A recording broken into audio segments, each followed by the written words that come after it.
This November 14th, 2022 regular meeting of the Fairfax County School Board will now come to order. Please stand for the presentation of colors by the Chantilly High School JROTC under the direction of Thomas E. Lambert, Lieutenant Colonel, United States Air Force retired. Remain standing for the Pledge of Allegiance, followed by a moment of silence and a performance of the National Anthem by the Hunt Valley Elementary School Chorus under the direction of Catherine Loss and Jamie Carpenter Shoemaker, and the presentation of colors.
Order. Arm.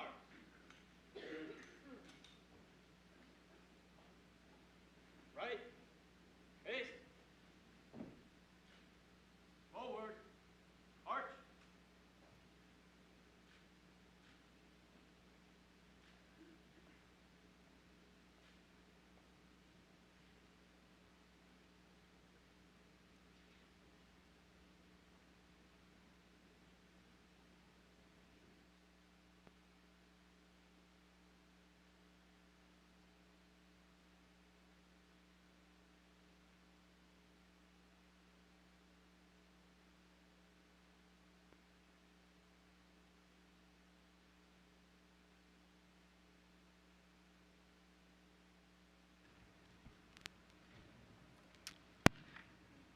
Agenda item 2.01, certification of closed meeting compliance.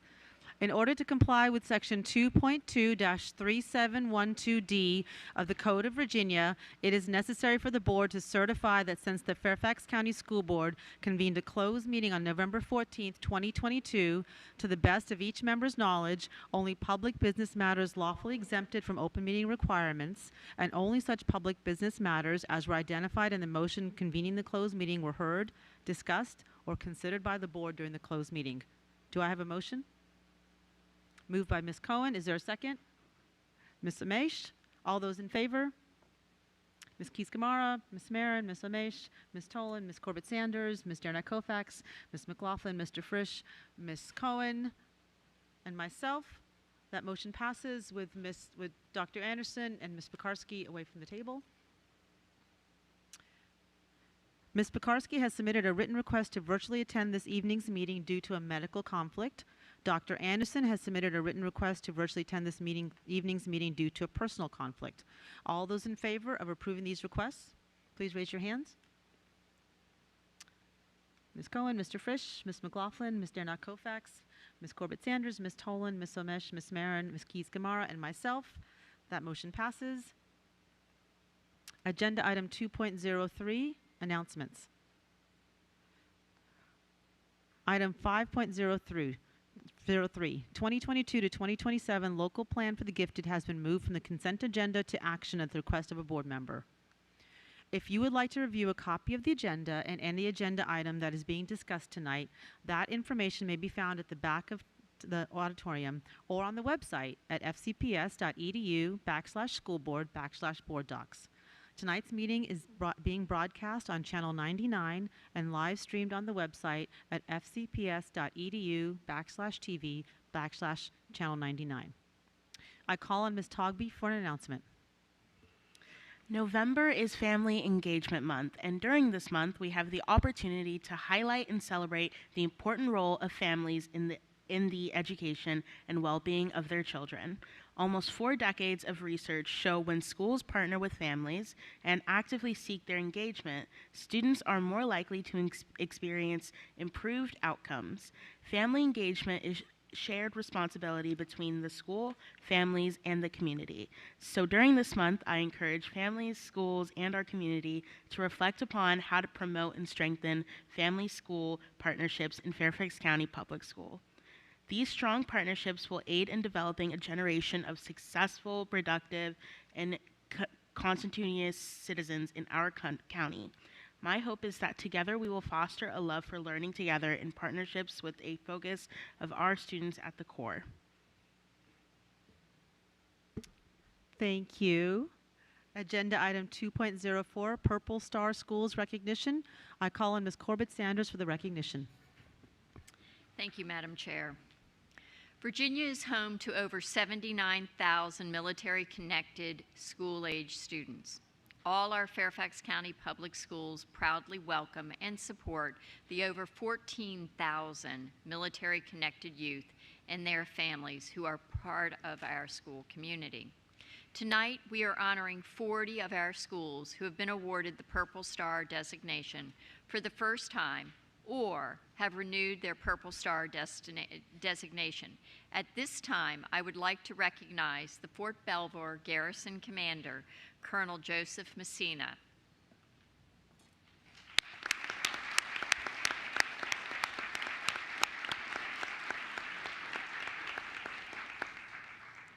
In 2018, the Virginia Department of Education established the Purple Star designation to be awarded to military-friendly schools that have demonstrated a major commitment to students and families connected to our nation's military. Criteria established for the award were designed to increase educator awareness of military-connected youth and help schools structure their support to and for military-connected youth and their families. In the inaugural year, 14 Fairfax County public schools received the Purple Star recognition. In 2020 and 2021, the following schools either earned their first Purple Star designation or reapplied to keep their Purple Star school's prestigious designation. These include Cameron Elementary School, Claremont Elementary School, Fairview Elementary School, Flint Hill Elementary School, Fort Belvoir Primary School, Fort Belvoir Upper Elementary School, Hunt Valley Elementary School, Island Creek Elementary School, Keene Mill Elementary School, Ravensworth Elementary School, Sangster Elementary School, Waynewood Elementary School, and West Springfield Elementary School. The Purple Star Award serves to set each of these schools apart for the hard work of the faculty, students, parents, and community partners who stand together to ensure that our military-connected students are supported academically, behaviorally, and emotionally during their transitions. We thank the FCPS school staff and students from these 40 schools earning the recognition for the warm welcome to their military-connected students, and we thank our military families for keeping our nation strong and safe. I would like to invite Colonel Joseph Messina, Fort Belvoir Garrison Commander, to the community participation podium to give him an opportunity to say a few words to our Purple Star schools. First of all, I'd like to thank Lieutenant Colonel Tim Lambert and the Chantilly Academy Air Force JROTC for their presentation of the Color Guard this evening, and the Hunt Valley Elementary School Chorus. Great job. Good evening, and thank you, school board members, for this opportunity. I'm thrilled to see such an impressive adoption of the Purple Star schools in the district. One of the guiding principles of the Army is people first, and the Purple Star School program emblemizes why that is important. As military-connected families move to a new duty station every couple of years, that places their children, the entire family, in a vulnerable position by uprooting them from their existing friends and activities, relocating them to a new town, a new school, a sea of new faces, which makes it hard to connect and restore. In 2018, Virginia adopted a program already showing success in Ohio and Arkansas with the help of the Military Student Support Process Action Team, which is a Virginia-specific military team operating with the Military Interstate Children's Compact Commission, or MIC-3. I understand that Dan Dunham, the Virginia MIC-3 Commissioner, is here this evening. Dan was instrumental in bringing this program to Virginia. Thank you, Dan.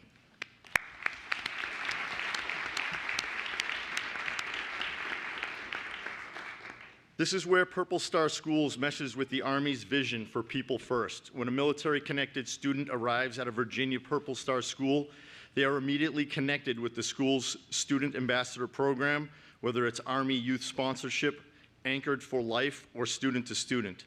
This immediately helps them connect with their peers who invest their time to tour them around the school, introduce them to other students, and help them connect with student clubs and areas of interest.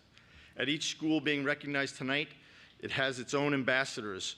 I'd like to ask if the student representatives here tonight could stand so that we can recognize them. Do we have any?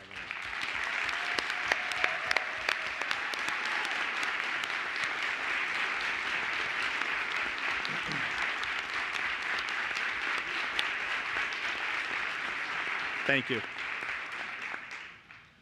Thank you for being that friendly face that helps minimize a lot of uneasiness that comes with relocating.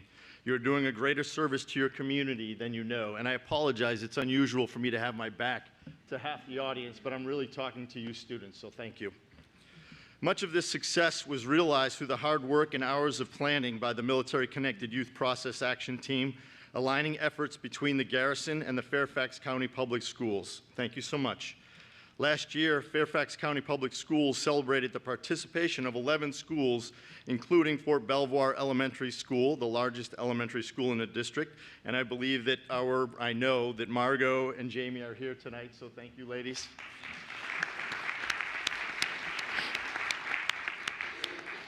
This year, Mount Vernon High School renewed a Purple Star designation with the help of its principal, Ms. Jovan Rogers.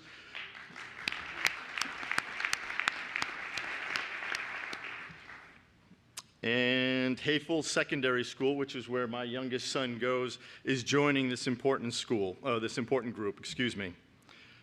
This program has expanded and has become extremely successful with 40 new schools throughout the district. While the MIC-3 understood the benefits of building a people-centric program, they improved the process in Virginia by requiring schools to have a web page explicitly for military families and created student-led transition teams for incoming and outgoing students. I'd also like to thank military families who are here this evening who add great value to every community they live in, whether it's PTO support, the vital task of volunteering to substitute teach, or act as family liaison. So many of these families leave after just a couple years, their community a little better place than they found it. As Garrison Commander, I think about our community every single day, and I can assure you this major commitment to military families and students helps soldier and family readiness and also helps the Army win. It makes it easier for mom and dad to focus on their mission, knowing that processes are underway to embrace their students in the community. This is a relatively new program, so I certainly invite any criticism or improvements that you may have. Our school liaison is here tonight. Kristen, could you please stand up?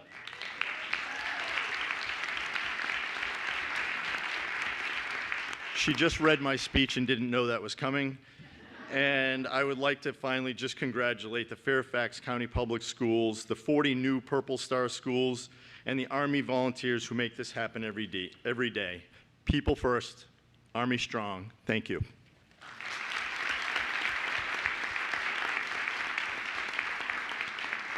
Thank you, Colonel Messina. At this time, I would like to formally ask Mr. Dan Dunham to please stand to be recognized. Mr. Dunham is the Virginia Commissioner Designee for the Interstate Compact on Educational Opportunity for Military Children and Military and Student Family Specialists within the Virginia Department of Education. Thank you, Mr. Dunham, for all you do. And we are honored to have you here this evening to help us celebrate our schools. Thank you.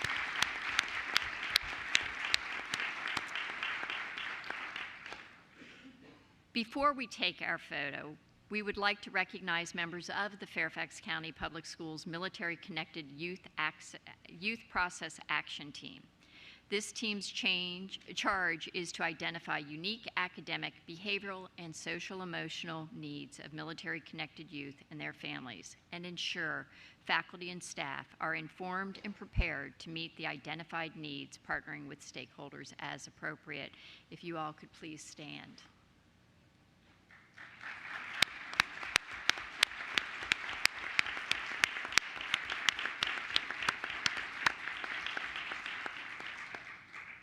I would like to ask my colleagues to please make their way to the front of the dais area. I would also like to invite Colonel Messina and Mr. Dunham to the dais area to congratulate the Purple Star School recipients. I would like to invite the Military Connected Youth Process Action Team members to please come forward to the dais area to join us for a photo. And I am going to ask my colleague, Ms. Daranack Koufax, assistance in reading off all of the schools with me. So we will go back and forth because it's quite a list. It represents over 20% of the schools in Fairfax County.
Do you know what we're going to do, Colonel Messina?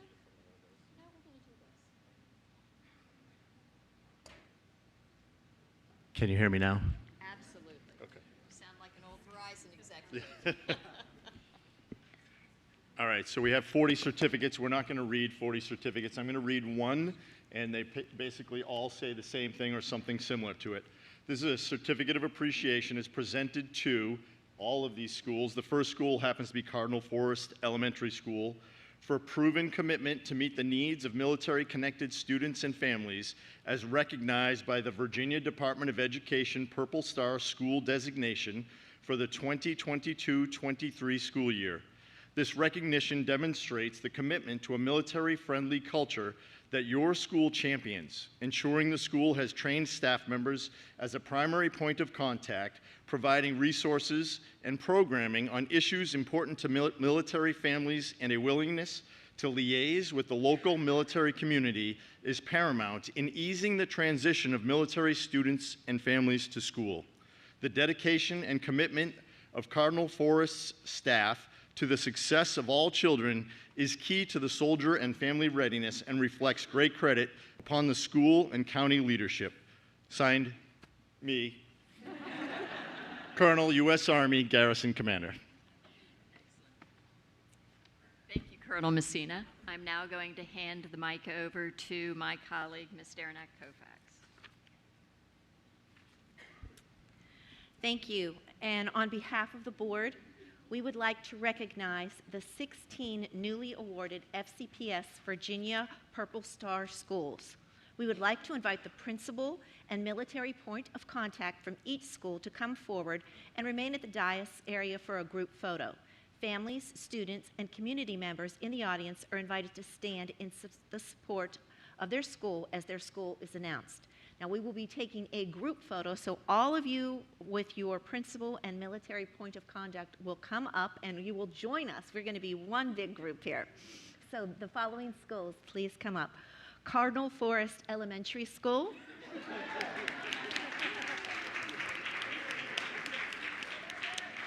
Cub Run Elementary School. Edison High School. Frost Middle School.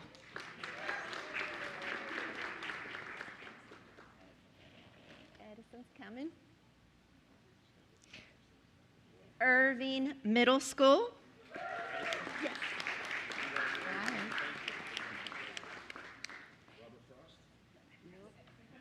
She's coming. Kent Gardens Elementary School. Kings Glen Elementary School.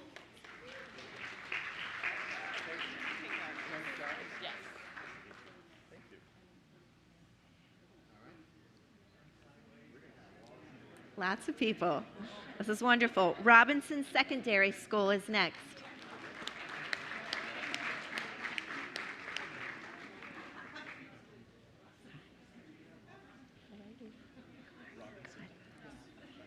Silverbrook Elementary School.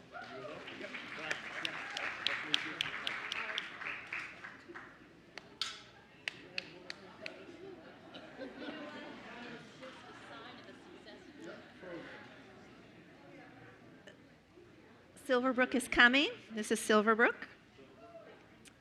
And next we have Springfield Estates Elementary School.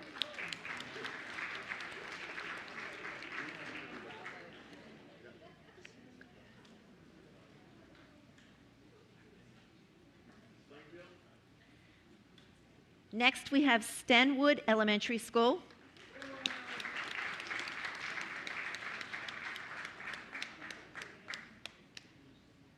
Terrace Center Elementary School.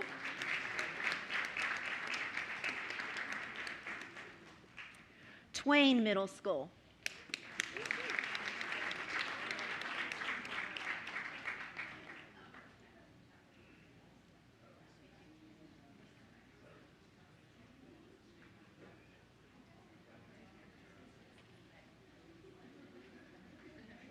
Mark Twain.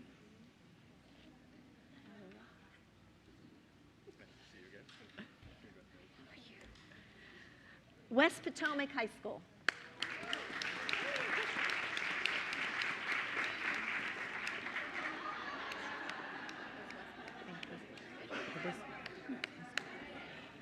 West Potomac is coming. After West Potomac, we have West Springfield High School.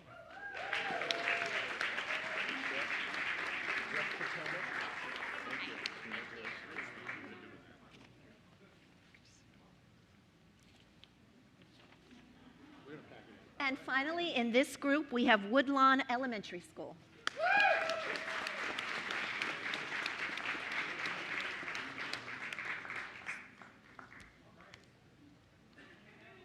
All right, we're going to take our first photo right here.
So if the individual school representatives would take their seats, we have the next wonderful group of schools to be recognized.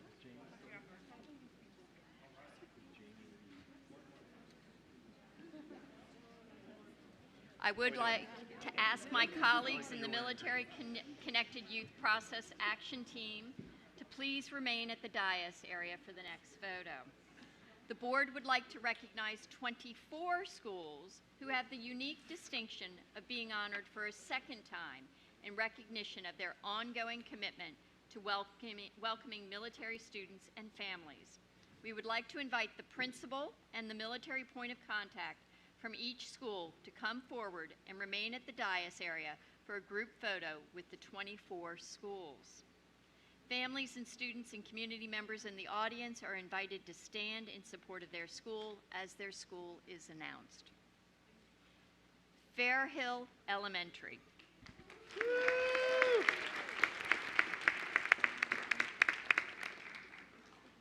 Fort Hunt Elementary School.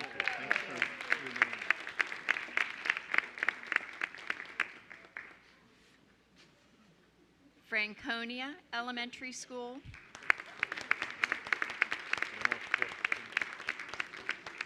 Gunston Elementary School. You think she's Fort Hunt? Yeah.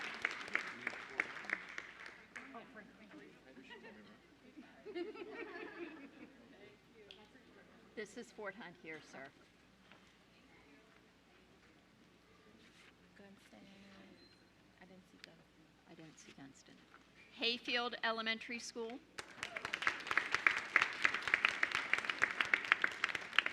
And Hayfield Secondary School.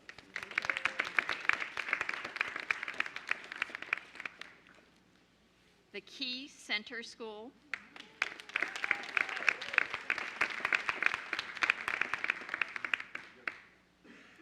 Lane Elementary School.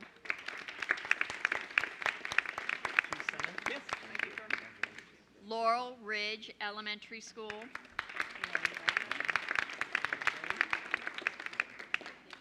Longfellow Middle School. Longfellow? Yep. Thank you. Thank you. The Mosaic Elementary School.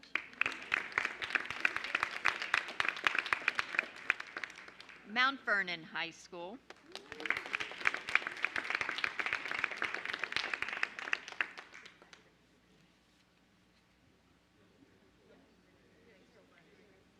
North Springfield Elementary School.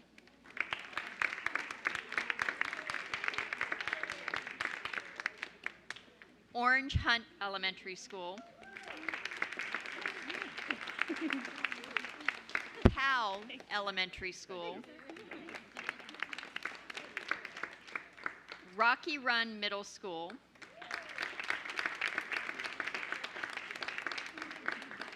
Sandburg Middle School,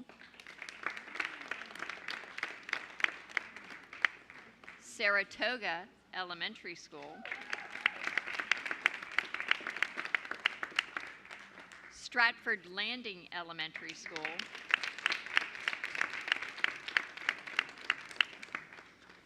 Sunrise Valley Elementary School,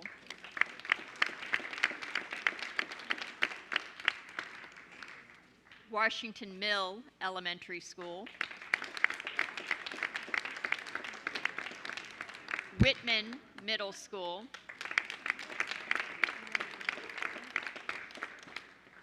Woodley Hills Elementary School, and Woodson High School. Woodley. I think that's Woodley. This is Woodley right here, Sharon. Yeah. Hey, ma'am. Woodley? Yes. Thank you. Congratulations. Good to see you. Thank you. Sorry. There you go. Woodson? Thank you. Congratulations. So I told you we could squeeze more Yeah. people in. Yep.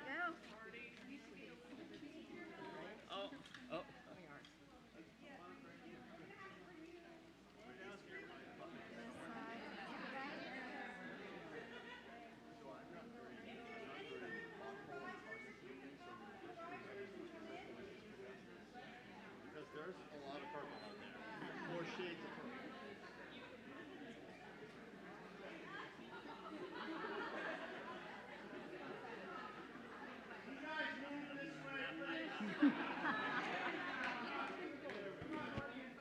I think we have a Garrison commander in the house.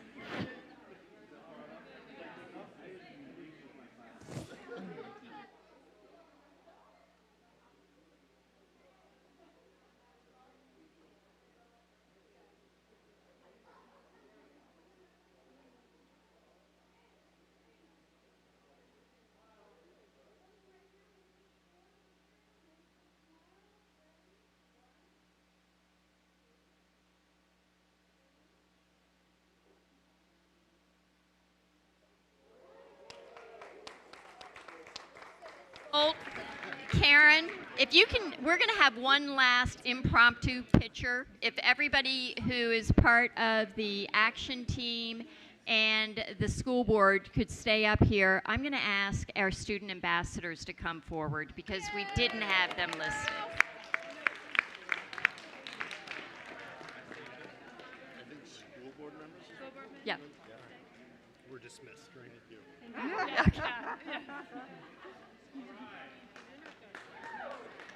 Come on back. No, you all too. I wasn't listening out. And the action team. Oh, that's okay. Oh, yes. I thought it was done. Come on in. We're so glad you're here. No, I want you to go straight up to the front because you are just that perfect centerpiece of this picture.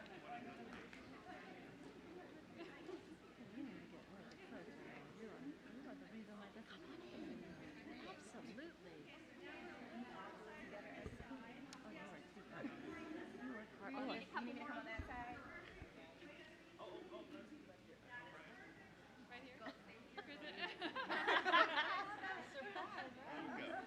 That's perfect. Okay.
Agenda item 3.01, community participation. The next order of business is community participation. Speakers must limit their remarks to no more than 2 minutes in length. At the conclusion of 2 minutes, the microphone or video will be turned off. School board members will be listening but not responding to individual speakers. The school board will not hear statements involving issues that have been scheduled for public hearings, such as capital improvement program, budget, and boundaries. Comments targeting, criticizing, or attacking individual students are not permitted during public meetings. Complaints regarding school-based employees should be directed to the appropriate school principal or other school officials. Speakers should refrain from using personally identifiable information in connection with an individual student or school-based employee. Additionally, speakers should be respectful and observe proper decorum in their statements, avoiding profanity, inappropriate gestures, shouting, and comments that run counter to the spirit and letter of the school division's non-discrimination policy. All statements should be directed to the school board, and speakers should remain at the podium until concluding their remarks. As a reminder, speaker substitutions are not permitted. A speaker may not yield their time to another individual before or during their remarks. Shouting and outbursts from the audience will not be tolerated. We are grateful for those who have come to speak to us today, and thank you for your cooperation. Our first speaker is student number 1.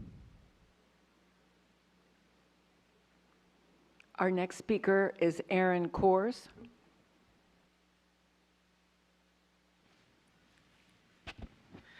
Good evening. My name is Aaron Kors. I'm a current Fairfax County resident and recent FCPS employee who moved here to find work in DC. I'm thankful for the wonderful opportunity of serving FCPS students as substitute teacher, long-term sub at one of your best middle schools, summer school, and then as a sub at the start of this year. Along with my aunt, who has allowed me to stay with her in Mount Vernon area, I've had social mobility because of FCPS. I was a teacher in North Carolina and impressed with all you offer. Originally, I was subbing at different schools each day to make an income, but after one day at the middle school, I was offered a position end of year 2022. I got attached. For the second time, I fell in love with daily lesson planning and teaching, and it snowballed into summer school and when I worked in a preschool classroom. It was a lot of fun. I am privileged to say I landed a dream job recently and thankful to have had these in-between adventures. I hope to relocate closer to DC soon. Not every school district offers the caliber of student services, academic programs, or the high level of staff that FCPS does. I've worked in local government, so I know that public hearings are often complaints, and that it's protected important speech, but I want to offer a positive testimony. Feedback I would give is to remember that because the district is so big, policies like the newer cell phone one, for example, are hard to make universal, to trickle down, as they say. Don't forget to check back for enforcement of new rules. As in school, spot checks have value.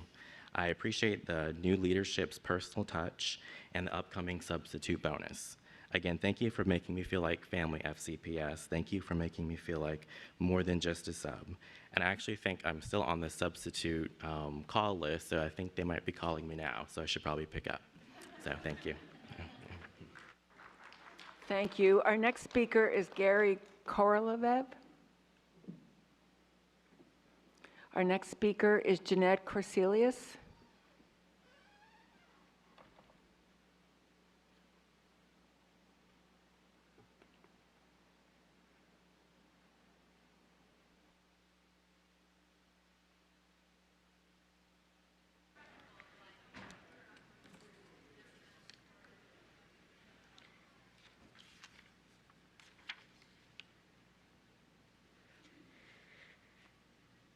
Good evening, School Board. My name is Jeanette Corselius, and I am a member of the Fairfax Education Association, but I will be speaking as an individual tonight.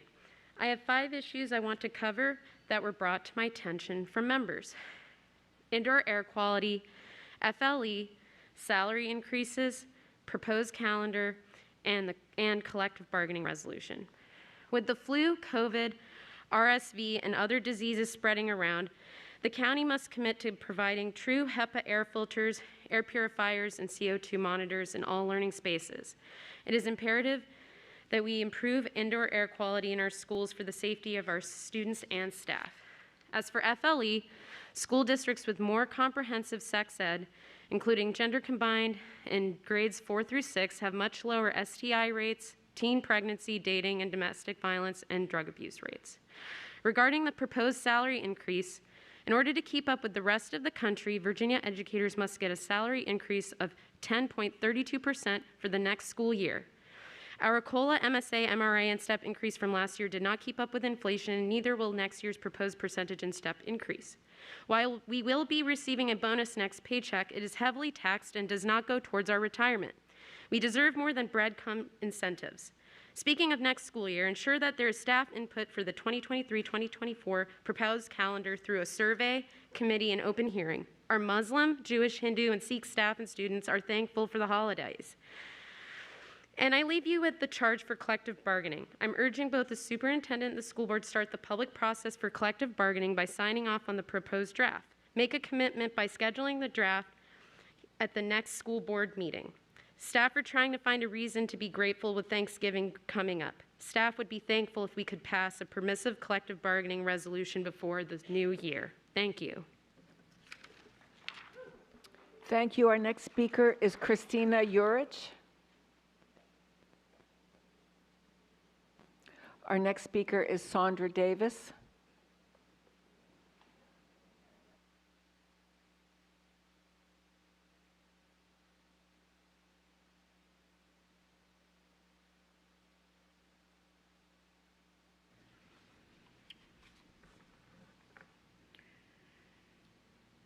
I'm here to speak about the problem in FCPS schools that so many parents have reached out about, yet seem to never be dealt with appropriately in the schools. The problem is bullying. But before that, I would like to note the level of spin this school board engages in is egregious. How unfortunate it was to witness you the first time academic matters appeared on the agenda to try to debunk the NAEP scores as invalid due to a small sample size, when I also witnessed you take the information garnered from your family engagement survey with a frightening small sample size and tout those results as a glowing win in your FCPS newsletters. It's embarrassing. Now back to bullying. If a student pulled another student's pants down in the middle of a crowded lunchroom, would the incident be investigated as a Title IX sexual harassment incident as well as a bullying incident? Am I the only one shocked that these types of incidents are not found to be sexual harassment or bullying under the Student Rights and Responsibilities document? If this kind of incident is not considered at the very least bullying, what constitutes bullying? We don't have to guess because we have witnessed what you do and do not elevate. Other parents have reported that their concerns are dismissed if there is no power imbalance involved. How is there no power imbalance when a child has been violated with no control of the situation in front of hundreds of kids? Would any of you feel equal in power if someone sexually harassed you or pulled your pants down in front of a crowded cafe filled with your peers? I would think not, no one would. And now it seems you are trying to institutionalize disciplinary action regarding power imbalance and what you refer to as biased incident reporting. But parents have been left out of the details despite requests for clarity. Transparency continues to be an issue. For all the talk of students to feel safe when they're at school, none of it makes sense. Thank you. We also have 2 video testimonies this evening. The first one submitted by Amanda Campbell. Good evening. I am speaking tonight as Laura Jane Cohn's representative to the Advisory Committee for Students with Disabilities. I want to make clear that I am not speaking on behalf of the entire ACSD, nor on behalf of any other organization to which I belong. In the past month, you've heard from 2 parents of augmentative and alternative communication AAC users in public comment, as well as from Ms. Cohen herself when putting forth the AAC Awareness Month resolution on October 20th. As many on this board are aware, I am also the parent of an AAC user. As part of the ACSD's Student Achievement and Outcomes Subcommittee last year, I requested specific data on the speech service support for AAC users. It is alarming. This data indicates that FCPS has 897 AAC users district-wide, yet shows that only 767 of those students receive speech services.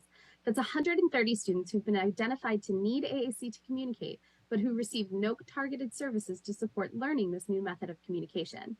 Now, you might think that maybe this is because students reach a fluency point where they no longer need services, until you look at the data and realize that approximately 50% of those not receiving speech services are preschoolers. I will send you the raw data with my testimony. As Ms. Cohen indicated previously, 61% of our AAC users receive 3 hours of speech services a month or less. Does anyone think that this is enough time to learn a new mode of communication? FCPS provides 15 hours a month of language services to our secondary students in world language courses, almost 5 times the language support that the majority of our AAC users are receiving to learn their primary method of communication. Our teachers are doing their best to support AAC users in the classroom, but they do not have the training and support necessary to integrate AAC modeling into instruction. I urge this board and FCPS to develop model policies to ensure that our staff are properly trained to support AAC users and to ensure that AAC users receive all of the communication supports necessary to access reliable, independent communication. Please act. Our AAC users experience trauma every day they cannot communicate independently. Thank you. Thank you. Our next video was submitted by Theodore Geis. Good evening, school board members, and to Dr. Reed. It's been about a couple of months since I last spoke at a school board meeting, but I thought that I should speak again because of the recent events that have gone on in the community. As we all know, at the October 20th meeting, Ms. Keys-Gamarra said a very offensive and ableist word known as the R word, and it was not okay for her to utter that. But I would also like to point out that, like many of you, I was saddened and surprised to hear this because I had worked with Ms. Keys-Gamarra in good faith over the past 2 years with many issues that the school district has faced, such as closings, gradings, budget boundaries, and school safety. I think outrage in the community is appropriate for what has happened. But I also want to point out, a Maryland school board official was caught about 5 years ago saying the same thing, and there were no calls for her resignation or censorship. So I feel like this is being blown way out of proportion. I really think it is a step above to go after someone's law license and call for a disbarment of her. I think that she has done a great job to help kids, and I hope that she can continue doing that. But I also want to be honest about how I think that some of you on the school board have agendas and might want to demean Ms. Keys-Gamarra. I mean, it is known that you guys reached out to WUSA 9. They didn't reach out to you. And also that the draft statement released by FCPS was not consented by everyone, and there was only an hour left to release it. And that's not okay. I think as a school board, you're supposed to bring people up. You're all one board, and you're supposed to bring people up and work for the greater good of the community, not bring people down because you have a hidden agenda and want to run for a different office. I'm really disappointed to see this because I know Ms. Keys-Gamarra is going to work to change her attitude, but I hope that the rest of you can as well. Thank you for your time. Agenda item 3.02, strategic plan update. I call on Dr. Reed for the strategic plan update and academic matters.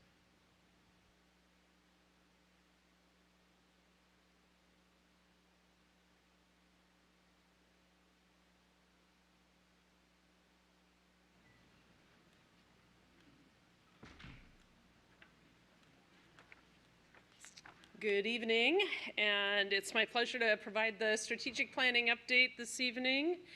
Let's go ahead and go to the first slide, Laura, please. The next first slide.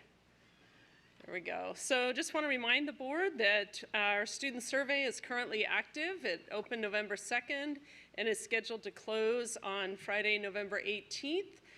For students who have not been opted out by their families. We've already received over 36,000 student responses between November 2nd and 10th. And once the survey closes, the data will be analyzed and planning teams will have an opportunity to look at those. We're really excited about the opportunity to hear student voice. Next slide, please, Laura. I want to update the board and community on the dates for our key team meetings. The core planning team, of course, is going to be that team where all the work comes in and out of. And that group starts at the end of this month, November 30th and December 1st. I want to make sure that the board's also aware the instructional focus team will have their first 2 meetings, December 2nd and 5th. Our family team, alignment team, and faith and community house of worship teams as well are listed in early December. We're really excited to get this work going. The instructional focus team application ended Friday, November 11th, which was last Friday. We've received over 200 nominations, and there will be a lottery process to fill the 80 seats that we're going to have with a representative group based on the 200 nominations received. The core planning team sent out a significant number of invitations already, and we anticipate about 150 participants that are going to be helping us synthesize that work. And the alignment team as well has sent out a number of invitations to key community stakeholders and influencers. We anticipate about 100 participants. If you have not received an invitation and think maybe it's in the mail, give us a call or text us, and we will get one out to you quickly. So planning team updates. The family nomination form was translated into multiple languages and also will be shared broadly. And the team for the Faith Community and House of Worship group is finalizing their list, and invites are going to be sent out in the coming days. I'd like to thank all the champions of these teams, Dr. Francis Ivy, Dr. Iona Spikes, George Becerra, Dr. Sloan Presidio, Megan Vroman, Dr. Nardis King, Dr. Grace Taylor, Noel Klemenko, Renela Hoffman-Jackson, Lisa Hall, and Douglas Tyson. All of their leadership in these particular teams is just really, it's critical. So just want to thank folks who've put so much time into this work. As we look ahead, we look forward to receiving nominations from stakeholders and confirming nominees. If perhaps you've had second thoughts or you're on the fence about a committee assignment and participation, please know that we're having magisterial district community conversations as well as at-large community conversations, so there are going to be many opportunities to provide input and feedback. So happy to answer any questions, but otherwise we look forward to updates at the December 1 board meeting. Thank you. And just a reminder, we do have a work session with updates on the strategic plan. So if my board members have questions, we'll do one round, but we can also wait until the work session if anything can wait. And I'm sure Dr. Reed's available via phone or text anytime. I am generally available, yes. I don't see any questions on the street. Oh, go ahead, Megan. Just quickly, more for the public, since they might be watching and looking at this presentation. So it does talk about the window for the student survey portion, but I would like to reiterate how we're getting our family parent input and what those dates in the window are. I will get those dates out to you. We'll have a lot of translating to do for our parent and community survey. We also have a staff survey plan. So we'll have 3 different data points: our students, our families and community, and then our staff. Great. That was most important what I wanted to make sure that we know. Sometimes if we only touch on one thing, people presume we're not necessarily being as inclusive as you've certainly laid out your plan to be. Right. Fair point. Thank you. Ms. Corbett-Sanders? Yes, thank you, Madam Chair. Dr. Reed, you said 36,000 students have already filled out the survey, and that is still with another week to go. Correct. What are we doing to push out to encourage more students to take the survey? Is my first question. And my second question is whether or not you will be looking at responses from geographic regions to find out where you have the heaviest participation. It's expected that all of our students, unless they were opted out by their families, will be taking the survey. Schools scheduled the time at different times given the 2-week window. So we would expect that because students are taking it at school. So it's just a matter of when it's scheduled at the individual schools. So we would expect to have pretty broad participation. 180,000 students? Well, no, because it's only grades 3 through 5. Okay. So, but we do expect quite a large number to take the grades 3 through 12. Correct. Yeah. Excellent. Thank you, Dr. Reed. You bet. Thank you. Ms. Cohen? I just want to say it was really cool, not planned, but Dr. Reed and I happened to walk in just by accident into a class at Chantilly at our visit who had just started working on the youth survey. So it was great. We tried not to look over their shoulders in any way, shape, or form, but we did encourage their participation in it. And I had a chance to watch Ms. Togby's video, which is so cute and really awesome. Don't make that face, it was really good. So I would encourage maybe all of us, one thing small that we can do to help is push out her video in our News You Choose. we could even just send a reminder that there's a week left and we're so excited about participation, and then hopefully folks will ask their kids about participating in it. But it was really neat to get to see them. The teacher had just finished, the health teacher, explaining it and why it was important, and then, no lie, the superintendent walks in. So it was great. They were in shock, like you were following up on them. But anyway, thank you again, Michelle, for your great video and your enthusiasm around the survey. Thank you. And with that, Dr. Reed, I'll go ahead and encourage you to continue with agenda item 3.03, which is academic matters. All right. Thank you, Madam Chair. Actually, Dr. Presidio is going to do that for us this evening. We're going to sometimes do a handoff. So, Dr. Presidio. All right. Well, thank you very much. Good evening, and thank you to Dr. Reed for the opportunity to present this evening. In our second installment of Academic Matters, at the last board business meeting, we installed the first segment of Academic Matters, and we talked about some assessments that students in FCPS had recently participated in, and we're going to continue to talk about assessment this evening, but we're going to focus really instead on innovation and what's happening with respect to work that we're doing around our School Division of Innovation designation status from the state. So, as you might recall, in 2021, the Virginia Board of Education recognized 5 divisions in the Commonwealth, including FCPS, as School Divisions of Innovation. And this is a 5-year designation that positions FCPS as a state leader in innovative practices and gives us an opportunity to really impact statewide policy decisions. The specific FCPS innovation plan emphasizes authentic assessment, is really the key practice that we're focusing on to really drive equitable learning outcomes for all students. And we've chosen this focus for this work because we know that what we assess, and how we use assessment data really drives what happens instructionally in classrooms every single day. So a focus on authentic assessment really is a key lever for promoting innovative learning practices. The specific innovation plan that was approved by the state has 3 different goals for expansion of authentic assessment. And the first goal is to really extend the use of local alternative assessments in lieu of SOLs. So this would include grade 4 Virginia Studies, grade 8 writing, grade 8 writing and grade 8 civics, where the state allows us the flexibility to use our own locally created assessments as an alternative to the state SOLs.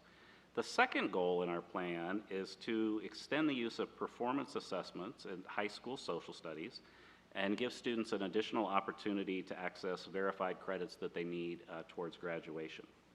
And our third goal, which I think is the most exciting, is to expand our Portrait of a Graduate presentations of learning, or sometimes what we refer to as POGPOL. So we have another acronym that we've got to get into our vocabulary. But this is pretty exciting work. And I just wanted to share a little bit about that with you this evening. So a presentation of learning is really a year-long process in which students participate in learning experiences that are intentionally designed to develop those Portrait of a Graduate skills. And throughout the year, students have an opportunity to curate learning artifacts and evidence of their learning, reflect on how their learning is helping them develop Portrait of a Graduate skills, both inside the classroom and then in their lives outside of school. And then the learning process culminates with presentations where students present their learning with a particular focus on addressing questions like, how did I grow? How can I prove it? And why does it matter? So that work is really an authentic opportunity for students to both reflect their learning and to demonstrate their learning throughout the course of the year. So you might be wondering how our innovation plan is going so far. We're a little bit over a year into the work. And all of our schools last year did administer the local alternative assessments last school year, so that was really good. And 20 different schools participated in Portrait of a Graduate presentations of learning last year. So we know, of course, that schools are in different places with this work. There's a lot of priorities that schools are juggling. But this year we've got students in 44 different schools who will be participating in Portrait of a Graduate presentations of learning. So that really is a little bit more than double than where we were last year. So I think the work is going really well. And we believe that the School Division of Innovation designation and the commitment that we have to authentic assessment is really going to help our students develop and utilize their Portrait of a Graduate skills, promote deeper learning in our schools, and really add relevance to the learning process. So we really appreciate the state's recognition of innovation happening in FCPS. We're excited to accelerate the work. And I think we've all heard Dr. Reed talk about, justice-centered, future-focused, and student-driven education.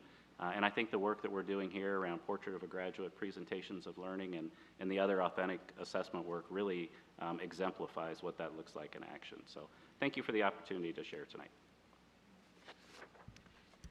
Thank you, Dr. Presidio. And again, I'll remind my colleagues, we'll each have 1 round of 3 minutes if people want to ask some questions or further details. So I will start with Ms. Marin, followed by Ms. McLaughlin. Thank you. So, Dr. Presidio, you just said all the priorities our schools are juggling, and if everything is a priority, then nothing is. And something that I wonder about with staff regularly is how the Portrait of a Graduate combines and weaves with any number of projects and curriculum and coursework, whether it's International Baccalaureate, World Language. I was over at Edison Academy this week, and it was the STEM global classroom. It sounds amazing.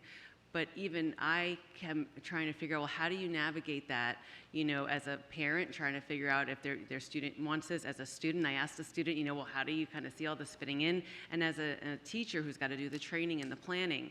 And I just do want to, harken back to something even one of our public speakers said. We have to make sure we're giving everyone that really strong foundation. And so I'm really eager with the strategic plan process to figure out how does the Portrait of a Graduate fit into all that, and what is really giving us the best investment for our students, and are we going to let other things go to the side that have sunset? Because it seems like there's a lot, and we know there's a lot on our teachers, and I just worry that we just keep adding and adding, and where's it all going to get braided? So that's my reflection on this very cool graphic. Thank you. Thank you. Thank you. Ms. McLaughlin? Great. I want to echo my colleagues' appreciation from 2 weeks ago, Dr. Reed, of introducing academic matters to our board meeting, because there is so much that the board and you are focused on with academics, and it's not always profiled where the public can see it. And this is very important here because, Dr. Presidio, I'll share with your team that it was I guess maybe a year ago or so that I had families reach out to me in the Woodson Pyramid asking about these Portrait of a Graduate presentations. And some of the students and parents were stressed out about it. And there was kind of a lack of understanding on how this was going to be done and why it was being done. And so I just wanted to share with my colleagues, since some of us helped create Portrait of a Graduate, that the goal was how we wanted to approach learning, not that it was going to be measured learning.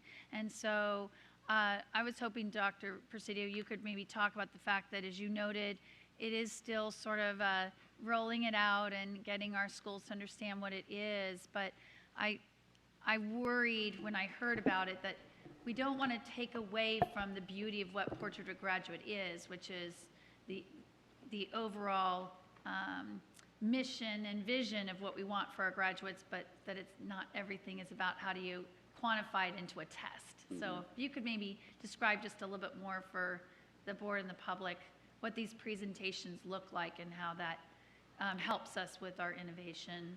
Yeah, absolutely. And I think you did a really good job of really kind of framing what our goals and values are around Portrait of a Graduate. It's really the development of those attributes that we know are so important to students, post-secondary success, right? Both in education and careers. So really focusing on the types of learning experiences that are going to develop critical and creative thinking skills, the types of learning experiences that are going to support communication and collaboration. And we've embedded a lot of that work into our curriculum, as Ms. Marin was talking about, in a lot of different content areas. The presentations of learning are really important because we want students to really be reflective about their learning. And again, Ms. Marin mentioned IB, and IB does something very similar with their middle years program presentations and their end of the year, internal assessments, and they have a learner profile. And, all of that is really based on, a pretty strong body of evidence that when students are really thinking about their learning and reflecting and making connections, that they're going to continue to grow in that learning, and they're going to set new learning goals, and they're going to be more successful in achieving those goals. So that's what we really value, are the experiences, the reflection, and the growth for students, not really the measurement piece. We're not so concerned about the measurement, but for a student, you know, you could see how this might be intimidating the first time. You know, you have to collect evidence of your learning over the course of the year. You have to reflect on it. You have to present that. And you don't have to present it, you know, in a public display. It might be in a conversation with your teacher. So there's low stakes ways to do it for students that might not be as comfortable with those public displays. So we really have a lot of different accommodations, but it's definitely about the learning. It's not about the measurement. I couldn't have said it better. Thank you so much. Thank you. Ms. Corbett-Sanders?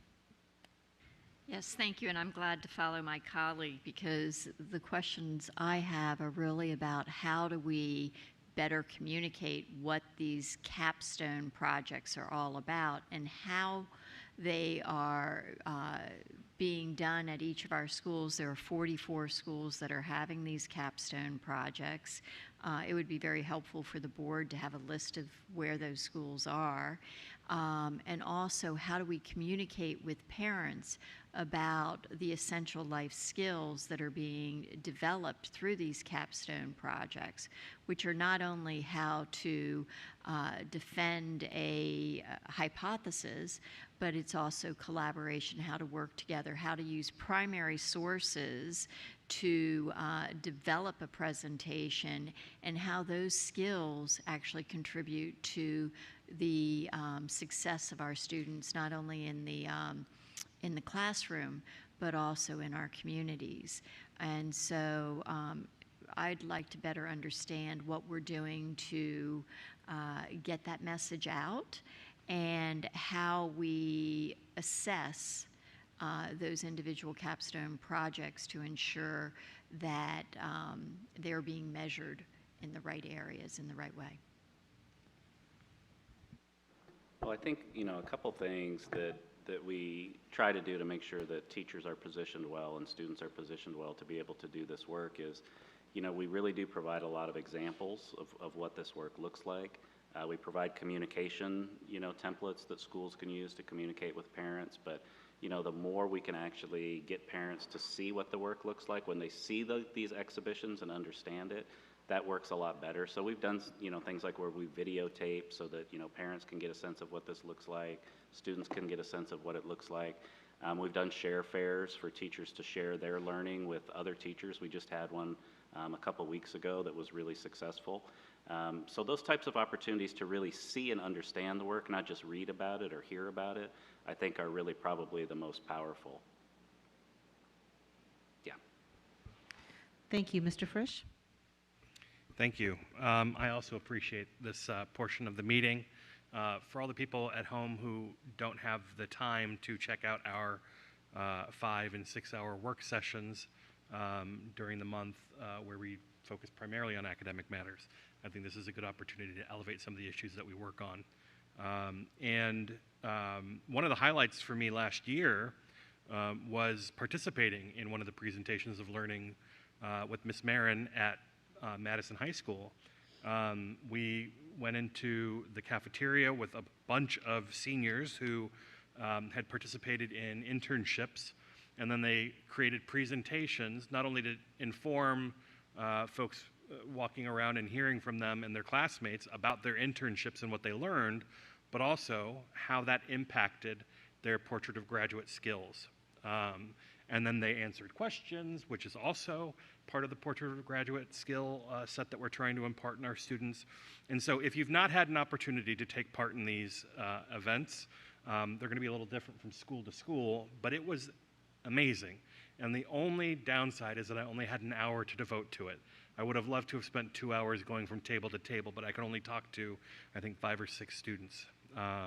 It was really fantastic, and I look forward to doing it again this year.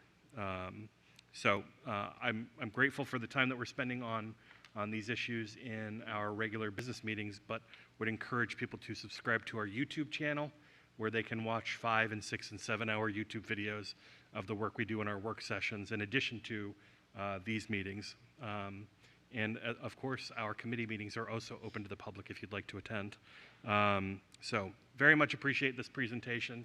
Thank you, Dr. Presidio, for bringing it to everyone's attention. And I encourage everybody to get out there and take part in this. It's really fantastic work. Thank you. Ms. Cohen? Thank you. I'm definitely going to echo that. I had an opportunity at the end of the year last year to get to go to Irving Middle School and hang out with some pretty cool 8th graders on their way to make a transition to West Springfield High School with their Portrait of a Graduate presentations of learning. And I think, you know, one of the biggest things in any time you teach, no matter what grade, the goal is always to figure out a way to assess with our kids. Did you understand the content? And can you demonstrate that you understood the content? And I think for so many years, there's been an over-reliance on standardized tests being the only way to tell you if your kids understood content or not. And we all know all of the problems inherent in over-relying on that kind of data.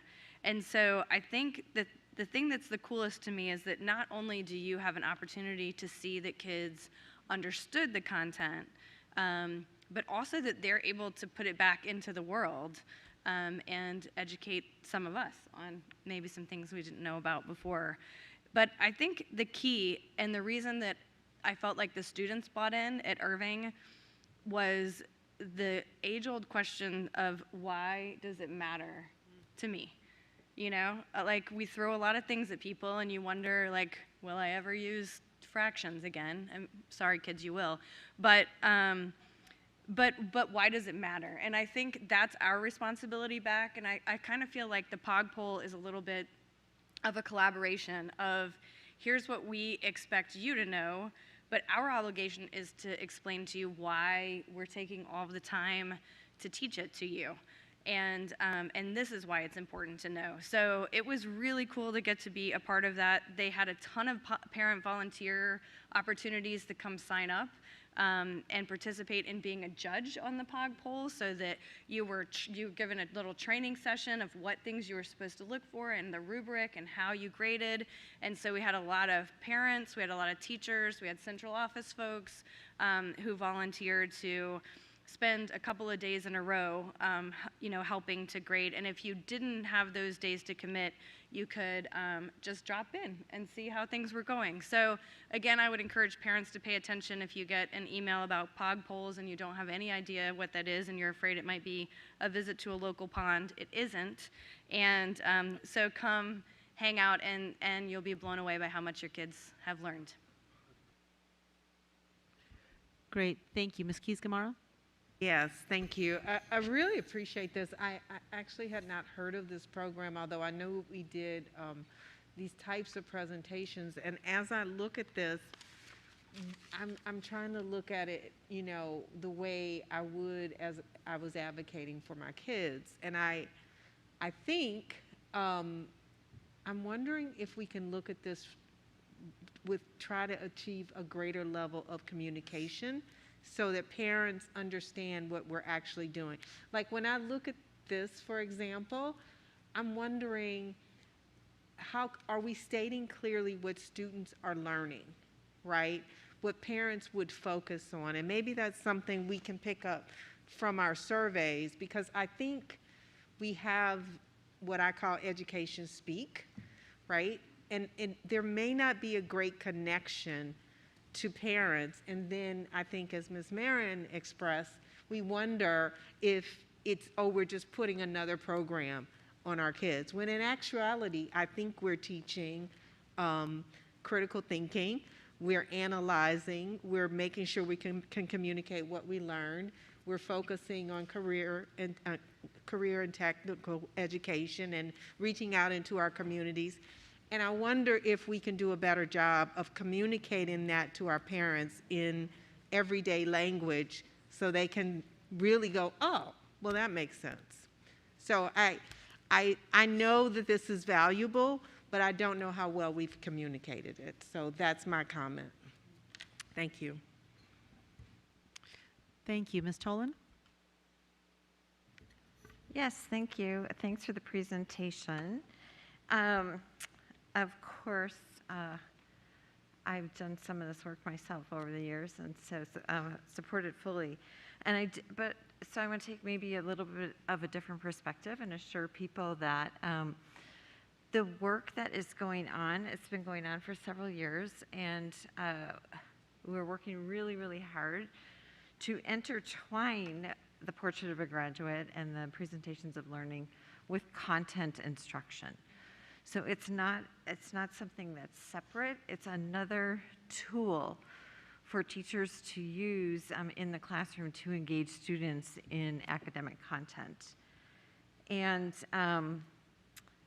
the number of materials and things that we've been able to develop by being part of this statewide school division of innovation is incredible. So we've been able to provide information and tools for our teachers to be able to work with their ESOL students, their special education students, any type of student that they have in their classroom as they're doing this type of work. So I'm excited to see the increase in the number of schools that are working on this. I think we've got schools working at different levels. There's a lot of professional development that is available to our teachers this year to move forward with this, particularly under this innovation work. So it's very exciting. And I do want to pick up on this idea of going in, if you hear that your school is working on something like this, to be part of what we might call the authentic audience for the kids to give their presentations to. You'll be amazed. We have so many incredible parents in our district with incredible expertise. I participated in a Shark Tank presentation a couple of weeks ago at Longfellow Middle, and the parent that I was paired up with was a technology executive who is a product development and product manager. So, I mean, he was really an incredible expert and brought all kinds of incredible comments and interesting perspectives to the kids and to all of us in the classroom. So it just benefits all of us to be part of those conversations. Thanks for the work. Thank you. And seeing no other hands up, I will briefly just say a few words about this, and I've also been privileged to witness some of the POG poll presentations in my time and hear about this work, and I think it's really incredible work. As Dr. Reed says, and I'm going to misquote the percentage, so please correct me if I'm wrong, but I think you say something like 60% of our students were trained, 60% of the jobs our students will have do not exist today. 65, I was close. 65% of the jobs our students will have do not exist today. So innovation and knowing how to be innovative and think critically and create and reflect on what we've learned and created and be able to improve from that self-reflection are vital, critical skills that our students need, and giving the opportunities to be able to learn those skills and practice those skills. At the college level, we hear all the time about the need for more critical thinking skills. Our corporations talk about the need for critical thinking skills, and if you see what's happening in the tech industry today, one of the words they talk about is the need for real innovation. So I think these are really, really important skills, and while it's very important to have our standardized testing to understand the knowledge our students are gaining, it's also important to have opportunities to see how our students are growing in their ability to innovate and create and learn. And these are great ways to do it. And I just, because you know it's going to come, I have to make a plug for our performing arts and our electives as a really great way that this authentic learning has been going on for a long, long time. And when I watch theater productions and I see the students doing the marketing and creating the costumes, and I see the students building the sets, last year I walked in as mom to drop off food for my kiddo who was in a production, and the theater teacher was sitting in the theater, but the person actually directing the students during the rehearsal was a student. And the confidence and the skills that student learned from directing with the theater teacher's direction, and that's confidence in leading teams was what the student was doing. And these are some of the skills that we're doing in POG poll. I appreciate the ties to our curriculum, but also I think it's important to make sure that we recognize all the places this authentic learning is happening and all the ways it is. So thank you very much for this presentation. I really appreciate it. And with that, I will move on to the next agenda item. Sorry. So Thank you very much, Dr. Presidio, for that presentation. Thank you very much, Dr. Reed, for that presentation. And I will move on to agenda item 3.04, Student Representative Matters, and I call on Ms. Togby. Thank you, Madam Chair. Good evening, everyone. First things first, I would like to welcome Daniel Murphy with Troop 899, who is here this evening, fulfilling his citizenship and the community retirement. Great job, Daniel. Happy Monday. It is day one of a 5-day week. And as I've already told most of my classmates during the school day, we've done 5-day weeks before, guys. It is certainly a fun week ahead. The VSBA conference is this week, which I'm super grateful and excited to be attending for the Student Representative Workshop. Both student groups, SAC and SEALs, are also meeting this week, so I can't wait to engage with those students and discuss ways that we can continue collaborating. I thought I would give an update on a few things that I have been up to since our last meeting. I've worked with a couple board members to discuss how I can be more involved in the strategic planning process, while also speaking to some schools about how to properly market and advertise the surveys and the principal-led chats that'll be going on soon. And I'm super excited to see how that turns out and just the strategic planning process in general. Secondly, sorry, I scrolled too far, guys. Secondly, something that I've slowly been getting into and understanding is the process of developing our school calendars every year, and that's certainly been an interesting task. An idea that was proposed to me by our student equity leaders was essentially a student-led town hall sometime this school year. Now this is something that is still in the very, very early planning process, but I'm super excited to see where that goes. And a reminder to my Justice and Annandale High Pyramids that Dr. Reed will be there for community conversations in the next 2 weeks, so please attend. It is such a great opportunity, so be sure to check out the website for more details. Thank you so much for your time, and let's have a great week, FCPS. Thank you, Ms. Togby, for that, and we're looking forward to VSBA as well. So thank you very much. Agenda item 3.05, I'll call on Dr. Reed for Superintendent Matters. Thank you, Madam Chair, and what an exciting couple weeks. I want to echo our student board enthusiasm for our strategic planning process. Really excited about that, and I did just finish the Lewis High School Pyramid Community Conversation at the end of last week, and I'm looking forward to the last two at Annandale and Justice coming up. Also want to mention that Board Member Cohen and I spent time at Chantilly High School and the Chantilly Academy, as well as Greenbrier East at the end of last week, and just so many exciting things happening. It's hard not to just be thrilled when you're out in the schools. Some of the academy courses and classroom work, just phenomenal. This morning, Board Member McLaughlin and I had an opportunity to visit Robinson Secondary, Fairfax Villa, and Braddock Elementary, and just a lot of excitement there as well. I will say that I had no idea that there was something called 3D pottery printing, and where you actually program, it's not 3D printing in the traditional sense, but making pottery. It's just fascinating. And just a number of exciting things to learn. Mr. Snyder and his work around creating the lamps in the STEAM class, just a lot of fun. Did have a chance to watch Centerville take on Westfield and all of the excitement around that. I attended Clue, the first murder and I guess murder mystery and comedy play at Edison High School. It was extraordinarily well done. This past Saturday, took a trip out to Oatlands, which I'm not entirely sure where that is, but that was where the state cross-country meet was, and just a lot of excitement there, and just a lot of fun. And then stopped at the Fairfax High School girls field hockey game on the way back, and they are our new state champs for field hockey, as well as our West Springfield High School girls cross-country team. So a lot of excitement. And then Saturday evening, I've made my way to the Workhouse in Lorton to see the presentation of our artist teachers' work. There's a lot of talent among our fine arts staff, and just had a great opportunity. It was very well attended. So our students are lucky to have such amazing and inspiring educators. Also last week, I had the opportunity to attend the National Blue Ribbon School Awards ceremony in Washington, D.C. as Mosaic High School. was honored. Excuse me, Mosaic Elementary. I think Principal Oste might think she could keep those kids through high school, but anyhow, it was really exciting to be there to see our elementary school honored, as well as Mari Oste, the principal, receiving one of the 2022 Terrell Bell Award winners for outstanding school leadership. I believe there were only 9 nationwide given, and our own Mosaic principal was one of those. So that would be my report this evening. So thank you.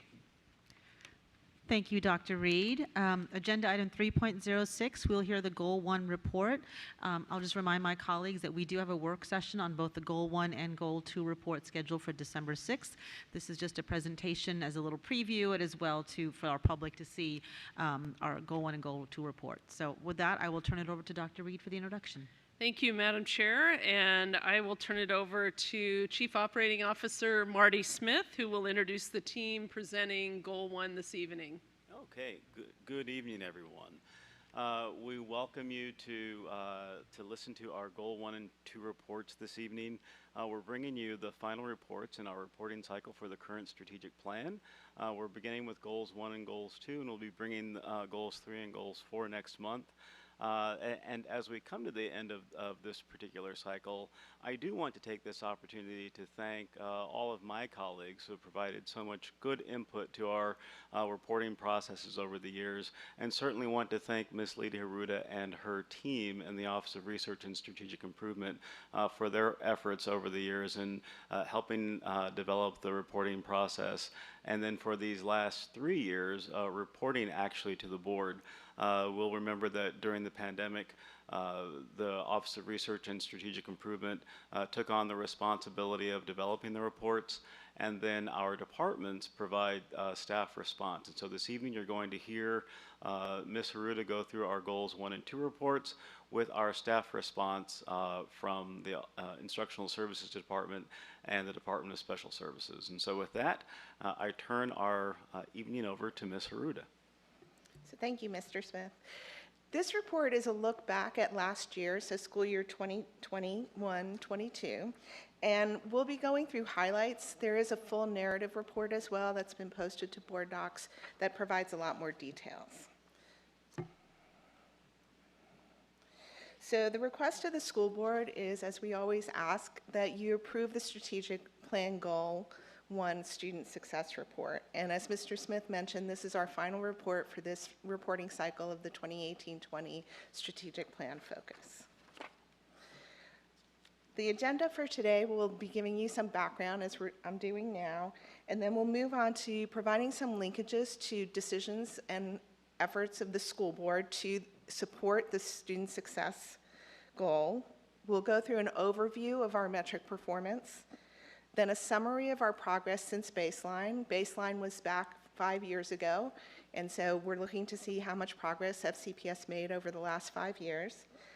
And then I will turn it over to Ms. Glomenko, who is the goal champion for this particular report. The goal champion is the role of the person who oversees the efforts related to supporting our progress on that reporting structure.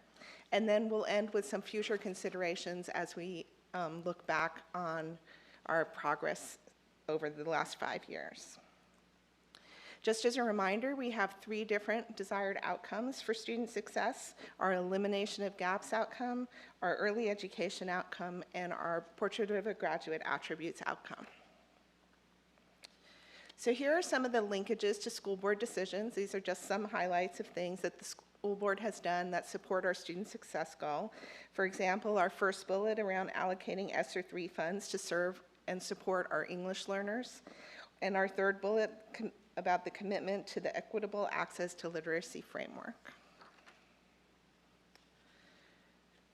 Looking now at the summary of the metrics, you'll see in the bullets the aspirations that were associated with these 3 desired outcomes. And you'll see below that a summary of how FCPS did in terms of progress last year for the 22 metrics that are associated with these aspirations. You can see that we met 8 of them or exceeded them in terms of the 2020 target. 5 of them had made progress beyond the baseline but hadn't met the target yet. And then we also had 8 that had no progress, meaning performance fell below the baseline levels. We also currently are missing 1 metric. We're hoping to have that information available for the December session, but we currently don't have all of the information related to industry certification and APIB dual enrollment for this particular meeting. For the rest of the time that I'll be going through the accountability information before I pass it on to Ms. Klemenko, I'll be going through each aspiration and providing a summary of our progress since baseline. For this first one, which is around our desired outcome for elimination of gaps, we have our aspiration that all students will be successful in reading and mathematics. Each of these slides presents one of these 6 aspirations, and on this one, all of our students being successful in reading and math, you'll see that the metric data looks at student performance for students from different racial ethnic groups and different service groups, or our English learners, our economically disadvantaged, and our students with disabilities. Overall, we did not see progress on the metrics related to this aspiration. There was a decline since baseline in our math and reading SOL performance, our reading by grade 3 performance, and our English learners becoming proficient in English within 5 years. Now, this is despite FCPS showing better performance this prior year than it had the year before when we were mostly virtual. And most importantly, though, even before the pandemic hit, there was not meaningful progress or improvement in the performance of our student groups. So we need more innovative actions to meet this aspiration. Moving on to our next aspiration, about all students will graduate on time, college and career ready, we had mixed success on this. Our on-time graduation rates met the target for most of our groups or demonstrated meaningful progress since baseline for our English learners and our Hispanic students. We did not make progress for college or career plans since baseline for most of our groups, with only our English learners indicating that they were improving since baseline. In terms of our aspiration that all students will have access to an FCPS-provided individual computer or tablet, FCPS met the aspiration in providing students with that one-to-one device for the last 3 years. And the metric here is specifically around our high school students, because that was the approved metric. We started out with less than 20% of our students in each student group having access to a device, and we're at 100% for the last several years. We also know that our grade 3 through 8 students received devices last year, and that this year we're focused on our youngest students and making sure that they also receive devices.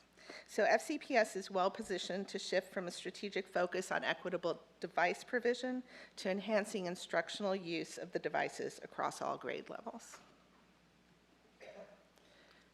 Moving on now to our participation and performance rates being similarly high across student groups in our advanced academic programs. These would be our students in grades 3 through 8.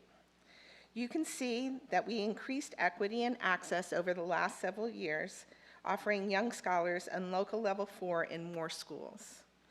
We also increased equity and participation at the beginning of the 5 years, and that has held steady ever since.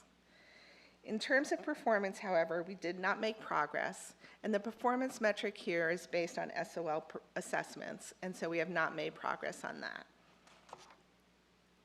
At our middle and high school level, looking again at participation and performance in advanced coursework or our more rigorous courses, we saw some progress, but still work needs to be done on equity of participation.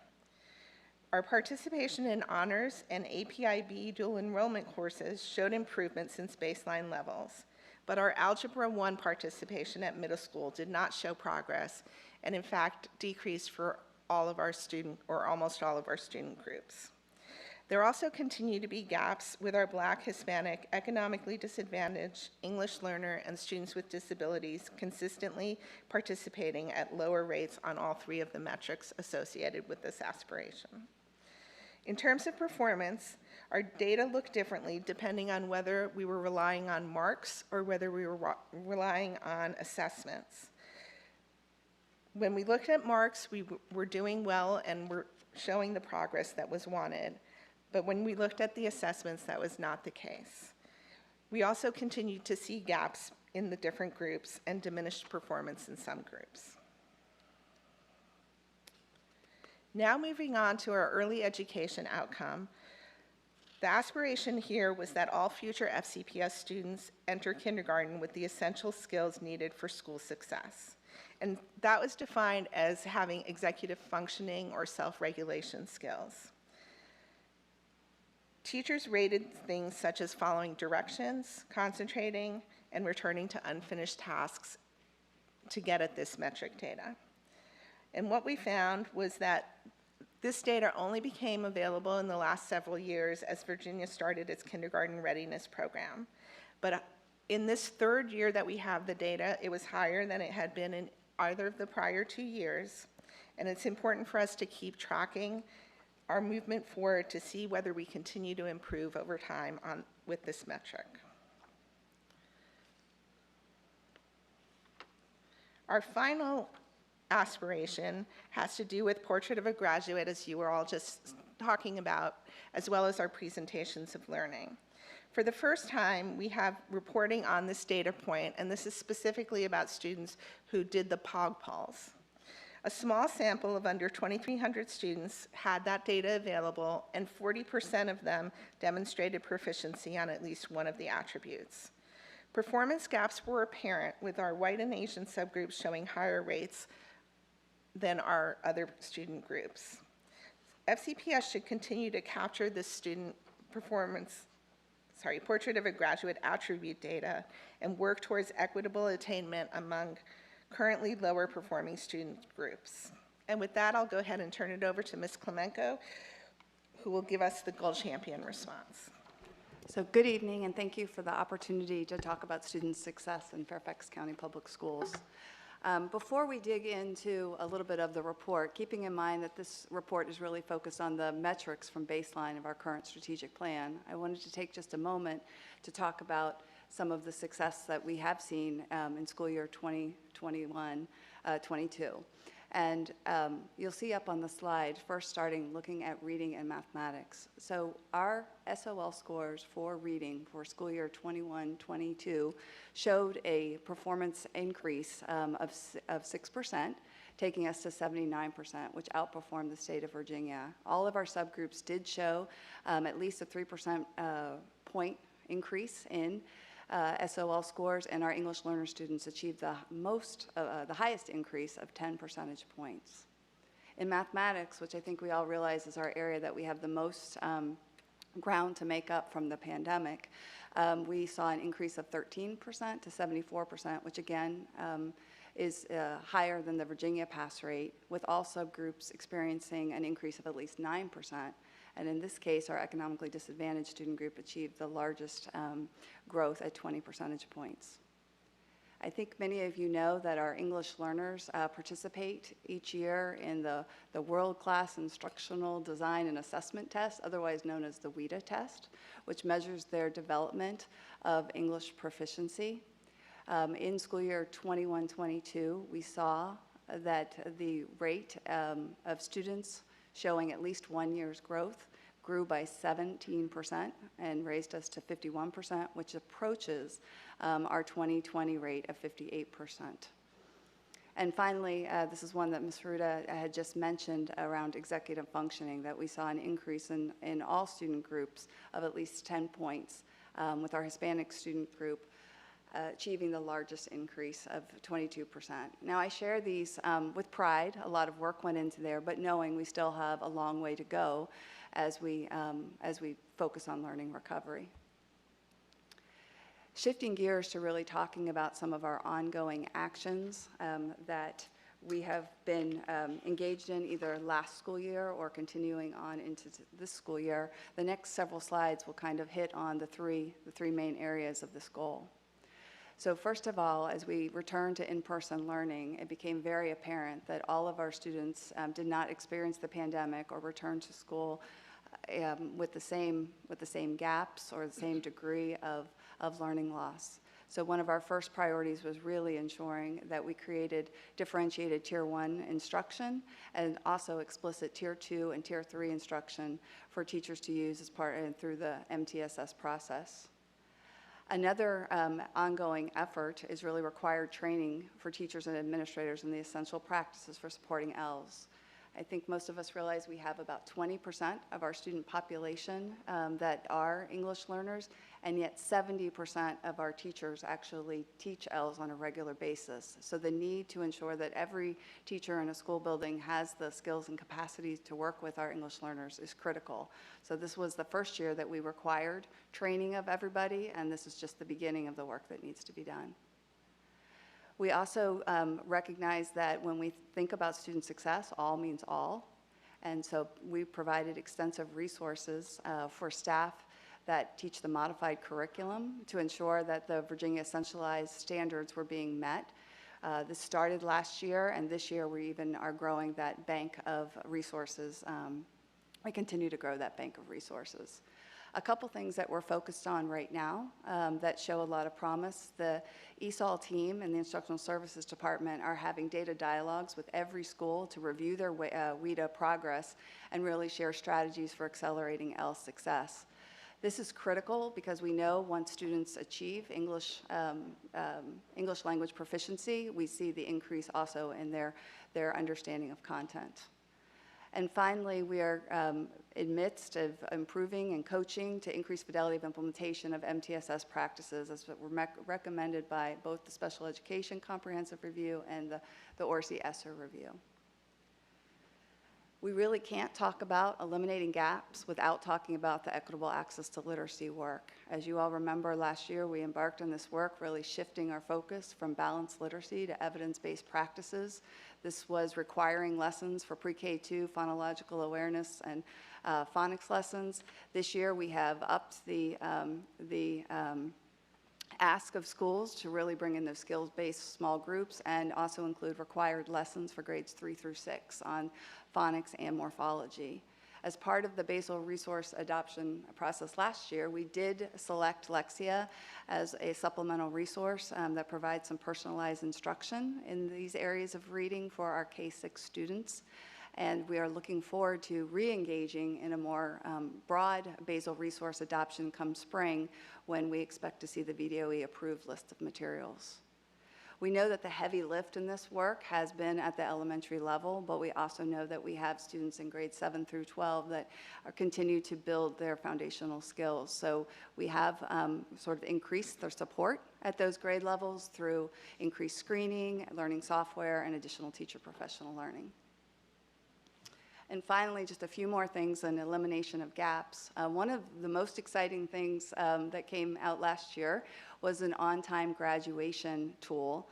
It was led by our IT department, but with collaboration across offices to really provide data to teachers and school staff that help them identify, monitor, and intervene with students that are in support of meeting the graduation requirements. This real-time data is game-changing for being able to intervene in a timely fashion. We also create a more equitable access to advanced academics through the expansion of local level 4 programs. We actually started 22 programs this year, so there's lots of work being done to expand access at our base schools. The expansion of Young Scholar Model implementation, and the increase of K-8 extracurricular enrichment opportunities that was actually bolstered by this board through the per pupil that was added for this purpose. Last year also saw the division-wide rollout of Schoology, a learning space that allows for parents, teachers, students to collaborate and to communicate. This is something that is still a work as we try and raise the knowledge level of teachers and students, and we expect deeper consistency and implementation in the coming years. Ms. Haruta mentioned one of our metrics that's been really challenging for us, and that is successful completion of algebra by 8th grade. We've tried a lot of different things to move the needle on that one, and so we're trying something different this year with starting an Algebra Access Network Improvement Committee, community. And this is when a group of students, a group of schools get together to really examine the problem. What is the blockers, the barriers for students engaging in algebra or higher by 8th grade, and come up with some of those innovative solutions. We look forward to learning from these schools and also moving the needle on this metric.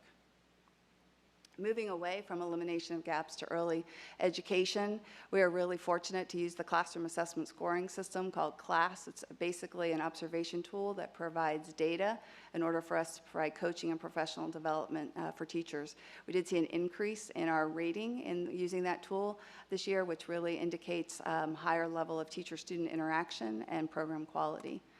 We also partnered with the school board to provide iPads for our pre-K and K, 18,000 devices with guidelines for screen time, of course. And this tool not only helps in the classroom, but provides an opportunity to partner with parents in a different way through the Ready Rosie platform that really helps parents to support their children with language and literacy. The final area of this of the Student Success Goal 1 is the Porch of a Graduate. And Dr. Presidio's presentation in academic matters really kind of hit the mark tonight as far as giving you some context. But for those of you who've been on the board for some time, you realize that the journey to get to a place where we had a fully developed Portrait of a Graduate presentation of learning along with a data collection tool has been several years in the making. We did have a very small pilot this year, and we really don't want to use that as any sort of baseline data. It was really more of testing so that we could refine and ensure that we are really have the best model moving forward. Oops. One too many. All right, and the last thing I'd like to mention, and I know this was brought up, I believe, at the last meeting around the ESSER review, but I think it bears repeating because I think it is a huge lever for our school division. The revision to the School Improvement Innovation Plan, known as the SIP, to really bring more consistency and alignment across our schools. All the schools have 4 goals around language arts, mathematics, social emotional learning, and Portrait of a Graduate. The quarterly reviews, as well as the alignment of school-based ESSER budgets, really help us to bring consistency and all be moving in that same direction for positive student outcomes. And just as I finish up, I just want to take 1 minute just to say that all of these actions, I just want to thank everyone who works across all of our central offices because they are the force behind these actions. And I certainly want to recognize all our instructional and operational people in schools. For it is their daily task to take division guidance, provide local context, and really make all of these words come off the page and make great things happen for kids. So I just want to take this opportunity to thank all of them. And I'll turn it back to Mr. Haruta. Thank you, Ms. Klemenko. So just as closing, a lot of this will echo what you heard Ms. Klemenko just saying, but here are some strategic concerns that we want to make sure are put out there as we kind of wrap up this particular Goal 1 and the focus for 2018-20. So the first is that FCPS is only 1 year into its enhanced efforts to help rebound from the COVID-19 pandemic. And we require more time to really mitigate the negative academic impacts seen across all our student groups. Our schools and our teachers, our students, they all worked very hard last year, and we saw a lot of rebound happen in terms of academic performance, but we still have a ways to go. And so FCPS will continue to use its ESSER funds through fiscal year 24, as well as its operating spending, and use that wisely to support these continuing efforts. In particular, our English learners continue to show pervasive and larger negative impacts than other groups, so are likely to require intensive, consistent, and long-lasting support specifically tailored to their needs.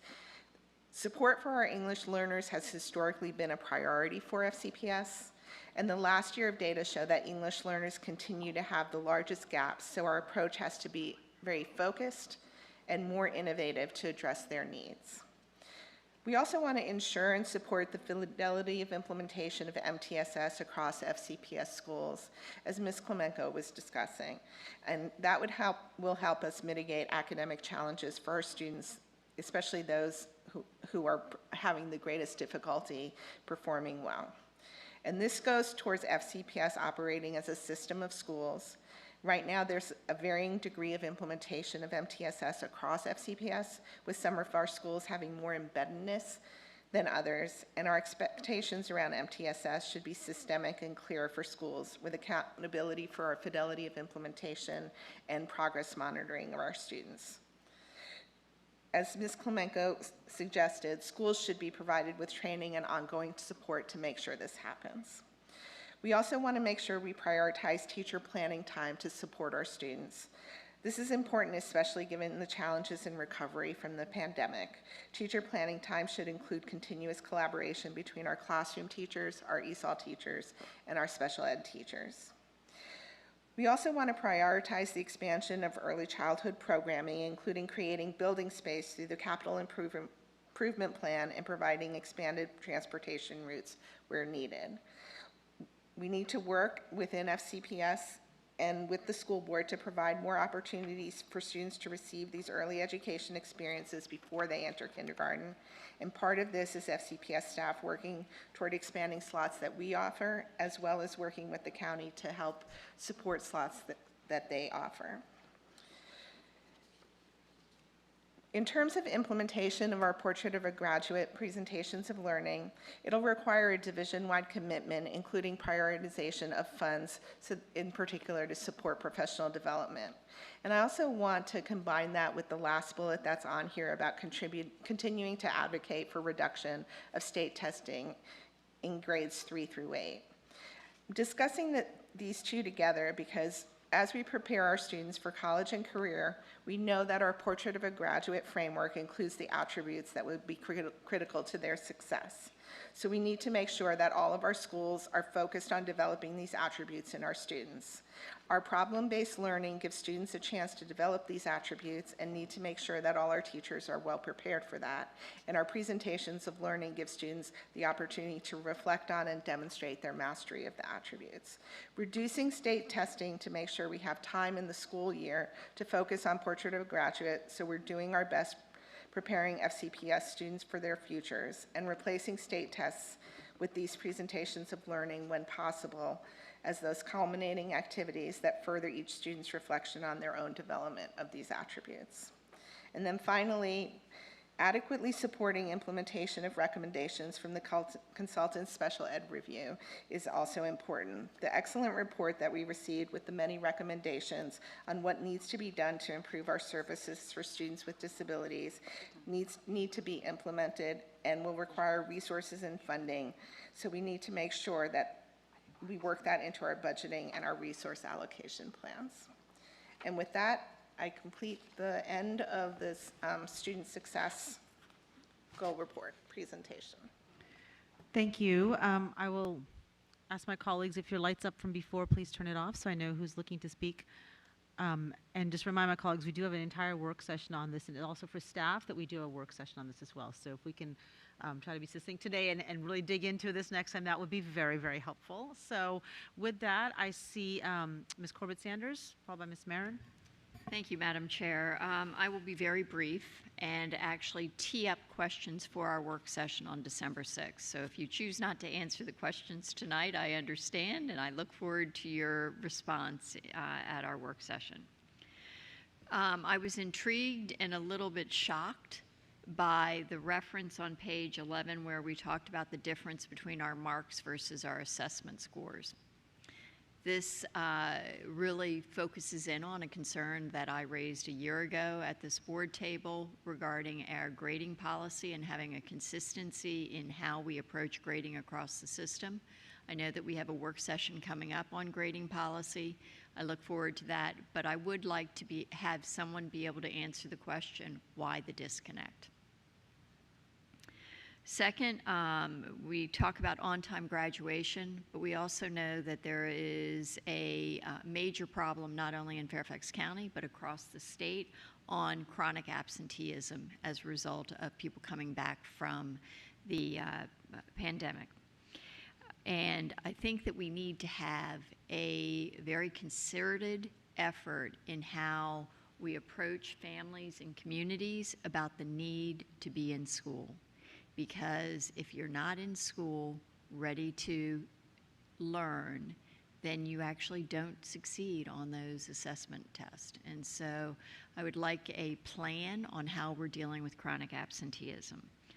Third, on algebra readiness, we learned from MSAOC that a number of our Title I schools did not have advanced math in their programming in elementary school. If you don't have advanced math, your opportunity to fully participate in algebra is cut off. So would love to know how we took the data from last year and we are using it to inform and ensure that we have advanced math in all of those schools. And with that, I just look forward to our conversation about this in December. Great, thank you. Ms. Marin?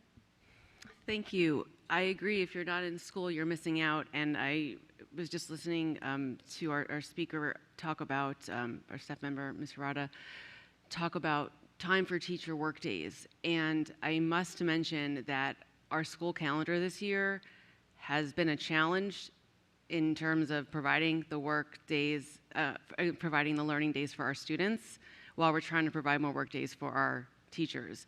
And I mention it now because if we're going to talk about the days we need for instruction, I will own that, you know, we did a very public calendar process and we put a lot of criteria out there and it didn't quite work out the way that I think some of us had hoped. And I did not chuckle when our student representative said this is the first 5-day week of school we've had. As a parent, it's been, I'm haggard about it, and I'm concerned that we're not going to talk about that soon in this board. I thought it was January. I'm hearing it might be later. Like, Prince William's already got their draft out. I think that we can't talk about academic success if we're not going to approve a calendar as soon as we can. I also, you know, I'm kind of finding it hard to get excited about data that's talking about 2 years ago when the whole world was different, and I understand the exercise in doing it, and there's some relevance today, but, you know, there's nothing in there about the street data that I know our staff has done book clubs and professional development on, all that data that doesn't come out in those standardized tests of language arts and math. And, you know, Dr. Reed, you've talked about no longer reducing our students to those standardized tests of No Child Left Behind. And so what can we extract from this that's helpful? But then let's move forward and find the data that really matters so we can, you know, really talk about the gaps from race, the gaps from inequity, and whether that's, you know, again, race or learning disabilities or different abilities. You know, Dr. Reed, I think of things you say about, you know, we can't plan for the past. Let's plan for the future. And it's much brighter and more vibrant than I think the data from a few years ago are showing us tonight. Thank you very much. And seeing no other board members who wish to speak, I will call on Dr. Oh, sorry, Megan, I didn't see your light up. Ms. McLaughlin? Yeah, I am trying to be mindful of time tonight, so the only thing I wanted to ask, Madam Chair, is that whoever the meeting managers are, if we could make sure they're aware. Oh, there you go, Mr. Meeting Manager. Because we were able to present the PowerPoint slides tonight, and we want to maximize opportunity then for board questions and answers. We want to just do a very brief recap and not the full PowerPoint. So that was all. Thank you. Thank you. And the meeting manager, Mr. Frisch, and Dr. Anderson for that meeting. Thank you. And with that, I will call on Dr. Reed for the introduction for the agenda item 3.07, the Goal 2 report. And again, we do have a work session on this as well. So as much as we can streamline for today, that'd be helpful. Thank you, Madam Chair. And for the streamlined presentation, I'll turn it over to Marty Smith to introduce the team. Ditto what I said before, and I'm going to turn it over to Ms. Haruda. This is our caring culture report, and we're going through the same things. So the request is for approval. The agenda is the same as what we just did with Goal 1. Our two desired outcomes for caring culture, the first one is our welcoming environment one, and our second one is healthy life choices. Here are some of the linkages to board decisions, and in particular, the request for the drafting of an equity policy for review, as well as the drafting and approval of the trust policy. I'll highlight off of this slide. We have our metric performance summary. We have six different aspirations for this and fewer metrics. You can see that we met 3 of them, made progress on 2, no progress on 3, and there was no data available on 5. The primary reason we don't have data available is that it's coming from surveys and we did not administer the surveys, or in a couple of cases, the state changed their surveys and they no longer had the items. Moving on to our first aspiration in terms of how we did compare to baseline. This is off of our welcoming environment outcome, and it looks at all students, families, and staff will feel respected and included at school. And you can see that we made limited progress and did not attain the intended targets. We had mixed change in the various different groups. In particular, you can see that our teachers and our support staff were the ones that had the lowest levels of agreement with feeling respected, and while our students, families, and school-based administrators had higher agreement around those things.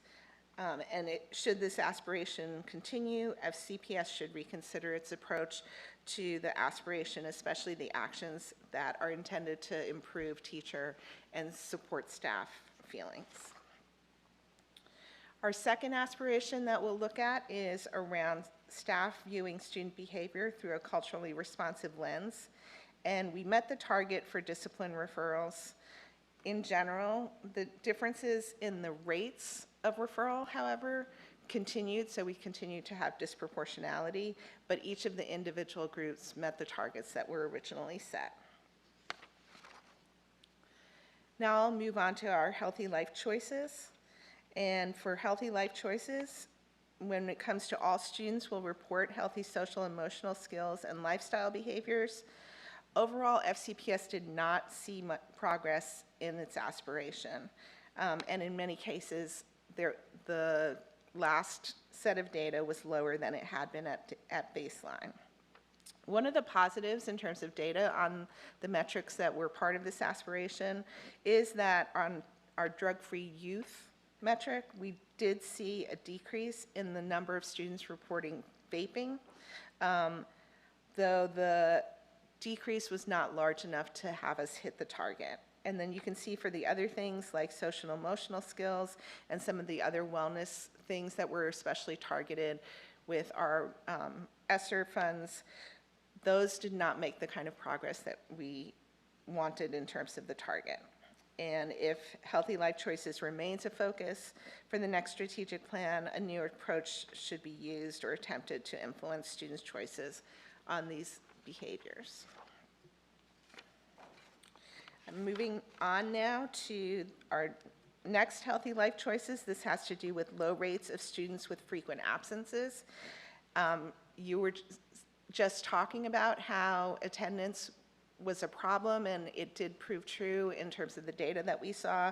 We saw a decrease of almost 2/3 of our school being moving from being a school without or with low rates of students with frequent absences from 153 previously down to 55 now, and that's related to the COVID pandemic as well as some of the changes that happened following the beginning of the pandemic. In terms of no students will have disrupted referrals, FCPS did meet its target here. And behavior referrals, however, were rarely made in school year 21-22 and, in school year 2021. And moving into school year 21-22, as students returned to school, behavior referrals resumed, but were not at the same rates as seen pre-pandemic. This may be related to the fact that schools were asked to,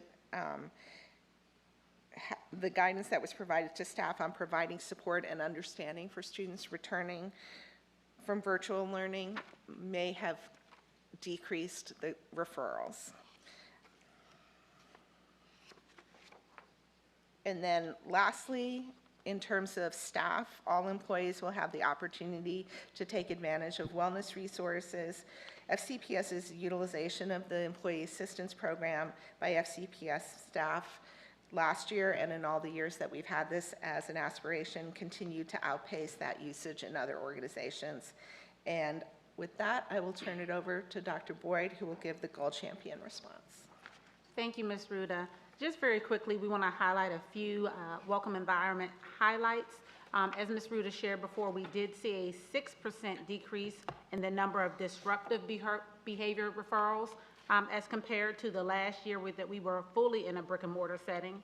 We are also celebrating our inaugural year of the SEL screener for our students in grades 3 through 12. We also were able to implement division-wide our universal discipline referral system so that we can not only look at some areas where we need to improve, but also the supports provided for students. And last but not least, we expanded our Equity Lead program to include representatives at our central office buildings. Moving forward, we want to just talk very quickly about some of the work that was done to support cultural responsiveness. As you'll see on the screen, we implemented a variety of professional development during the 2020-21 school year that would foster culturally responsive environments, and those items are listed there for your review. And moving forward and supporting cultural responsiveness on this year, we are continuing to provide a variety of training, expanding our SEALS program. We have our equity policy, and then continuing and ongoing modules for our cultural responsiveness. We are also continuing the work to support social emotional learning through our morning meetings and our advisory periods and the implementation of our 3 CASEL signature practices. And looking at healthy life choices on last year, we again provided a number of professional development that's listed there that includes mental health and trauma awareness, coaching school-wide teams, responsive classroom, and other things that are listed on the screen. This year, in support of continuing those healthy life choices, we are developing a comprehensive student wellness plan, a comprehensive system to address discipline disproportionality. We have 4 schools that will be partnering with George Mason to engage in a 3-year network improvement community, and we are implementing our FCPS behavior education plan. And Ms. Ruda will talk very briefly about future considerations. Thank you, Dr. Boyd. So in terms of strategic concerns moving forward, we recommend that there be support for the development and implementation of action plans to improve perceptions of respect, especially for our students, teachers, and support staff when resources allow. That we continue to seek innovative pathways to guide all our students in balancing a focus on academics and managing healthy life choices to maintain low levels of stress, high attendance rates, and low rates of behavior referrals. That we select a developmentally appropriate social emotional learning program for each school level that can be implemented division-wide and simplify support for teachers who are implementing it. That we continue to develop the school's MTSS system. We had talked previously about that with student success, but in this case also making sure that FCPS students that are most challenged in making healthy life choices receive support through the MTSS system. And lastly, to continue to enhance actions that support reduced student stress and improve student behavior. And with that, we end Goal 2 reporting.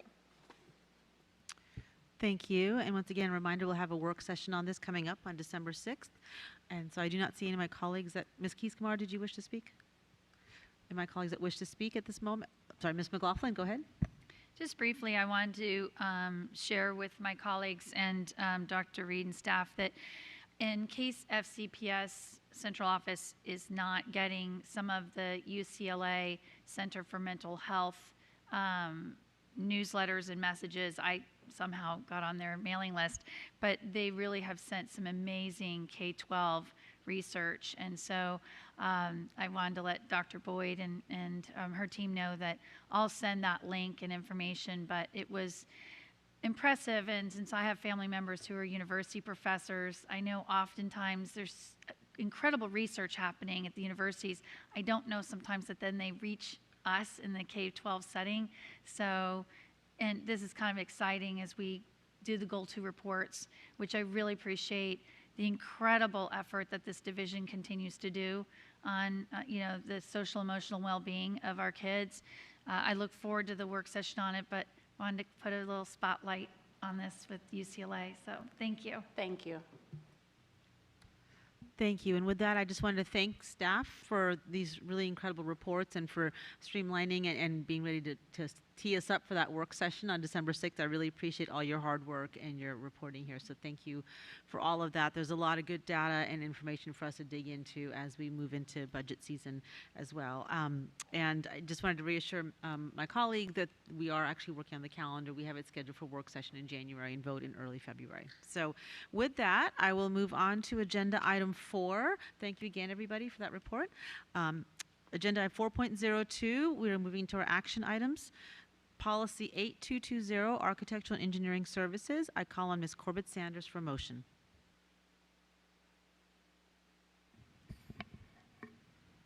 Thank you, Madam Chair. I move that the school board approve policy 8220.5, superseding policy 8220.4. Is there a second? Second. Ms. Cohen, Ms. Corbett Sanders, would you like to speak to your motion? Yes, Madam Chair, I would. Hold on one moment. The Governance Committee reviewed this policy a month ago and sent it around to all of our colleagues. With 200 buildings that require renovations and enhancements over time, it is essential that we have the most up-to-date policy as possible. And we are bringing it in line with the county and state procurement guidelines. Thank you. Ms. Cohen, would you like to speak to your second? Great. Dr. Reed, would you like to address this policy? I would be happy to take any questions. I do know that our facilities design and construction department strongly advocates for the revisions. Great, thank you. Other board members, Ms. McLaughlin? Yeah, I'm just being mindful again for the public when you read something like this. It just gives a policy number. I think we should have something in there that just describes what the policy is. So I apologize. The policy is architectural and engineering services. It is the approach that we use for contracting architects and engineering services in the renovation and new design for our buildings. Yeah, no, I think it's great. I'm And saying, yeah. I agree with you. I actually had it on my script that it was there, and I didn't look on Oh, yeah, the that's screen, okay. so I I was wondering for our clerk if we could just make sure that in the minutes it will reflect the name of the policy. Awesome. Thank you. That's all. Thank you. Ms. Marin? Yeah, as a member of the governance committee, I'm really excited that we're approving this and another policy tonight. Governance and policy might seem kind of dull to some people, but I love this stuff. So, and this one is part of a whole slew of policies that are being reviewed now by our facilities and transportation department. And what is happening is we're trying to go through, and this was one of the ones that just needed some minor tweaks, and the governance committee met in a public meeting and, you know, worked with our assistant superintendent to figure it out. Then there's another set that's coming that needs a little bit more investigation. And then there's a lot, not a lot, that's just a lot, maybe 3 or 4, that are going to really integrate the work that has been so incredible that's happened in the last few years in FCPS and the county. So the Joint Environmental Task Force, the JETS work, our FCPS Get to Green work, the Capital Improvement Program, the CIP. And so our acting assistant superintendent is going to be updating those policies in tandem as we go through the CIP process. This is just one of those steps, and you know, it is so critical for the board to do this policy review. We have a little over 215 policies, and it is our responsibility to review those every 5 years. And so it is, again, that is governance, and so I'm really eager to keep approving these and figure out also stronger ways for our board to make sure that we are staying on that 5-year cycle and retiring and sunsetting policies that we don't need. That is, our policy is the board's statement of values that the superintendent can then put into action. So just a little background, and stay tuned for more policy action. Thank you, Ms. Marin. With that, I don't see any other board members wish to speak, so I will call for the vote. The motion is on the screen. All those in favor? That is Ms. Cohen, Mr. Frisch, Ms. McLaughlin, Ms. Derenak Kofax, Ms. Corbett Sanders, Ms. Tolan, Ms. Omesh, Ms. Marin, Ms. Keys-Gamarra, and I can't see if there's any hands up on our two virtual participants. And me. I vote yes. All right, so that is Ms. Pekarsky and there we go, and Dr. Anderson. So that motion passes with excuse me. So I will move on to agenda item 4.03, policy 2202, eligibility for enrollment. I call on Ms. Corbett Sanders for the motion. Yes, thank you, Madam Chair. I move that the school board review and approve the proposed revisions to policy 2202, eligibility for enrollment. Is there a second? Second. Ms. Cohen, Ms. Corbett Sanders, would you like to speak to your motion? Yes, thank you, Madam Chair. Similar to the previous policy, changes to this policy bring it into alignment with the state's policy. In the past, FCPS has had a more restrictive approach to student registration, which made it difficult for parents and guardians coming into the Fairfax system.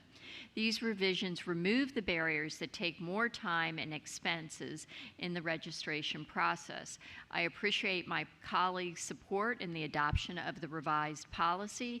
It is especially appropriate to do so tonight when we recognize the Purple Star schools in which we are welcoming to our military families from whom this policy directly applies. Thank you. Ms. Cohen, would you like to speak to your second?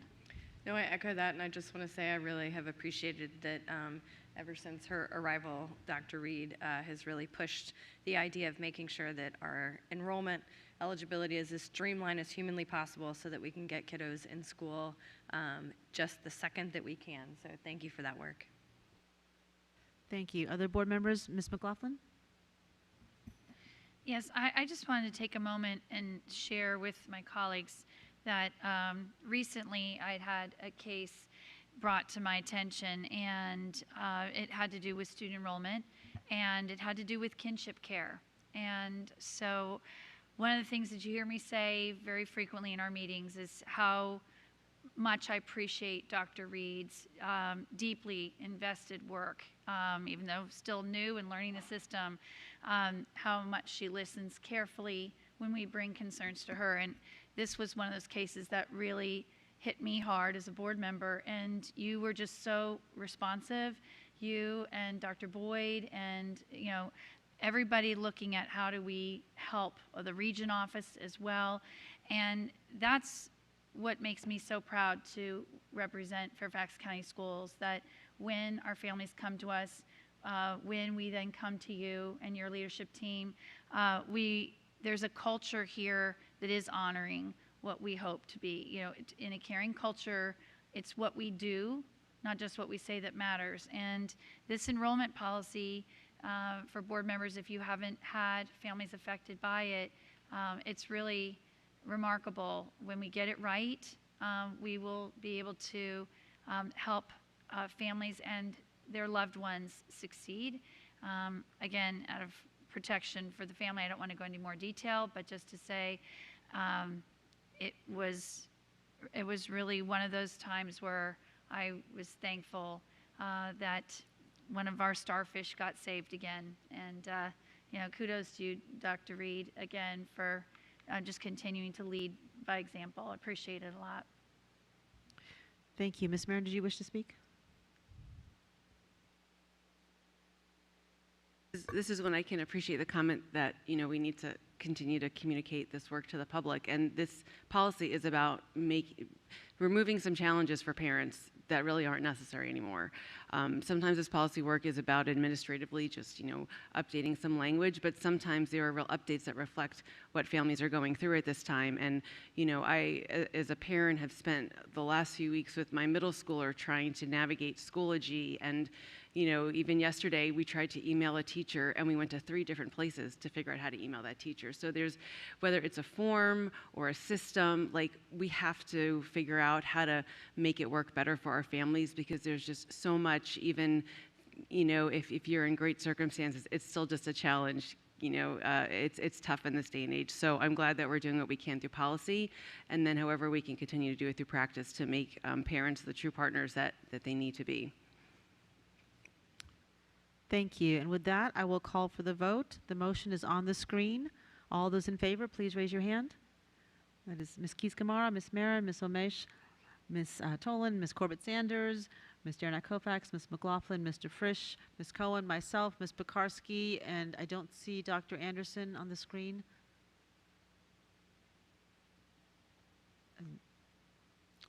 All right, I will call all those opposed.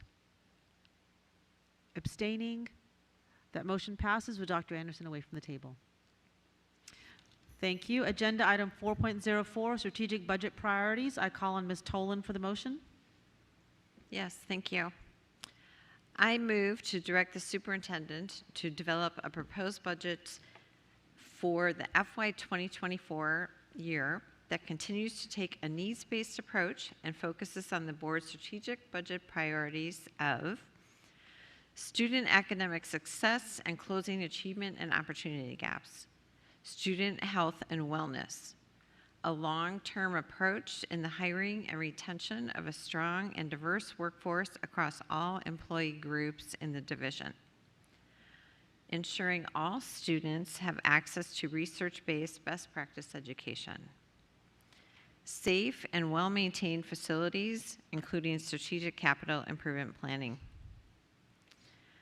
funding to strategically address post-pandemic learning recovery must be included across the budget in coordination with ESSER funding. Over the next budget cycles, a means to review the return on investment of programs and their integrity of implementation shall be considered, along with metrics and accountability in the alignment between the budget and our new strategic plan.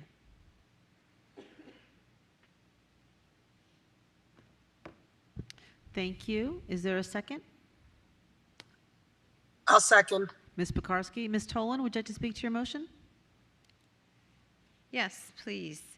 To come up with the motion tonight, we summarized input from board members from our October 11th strategic budget priorities work session.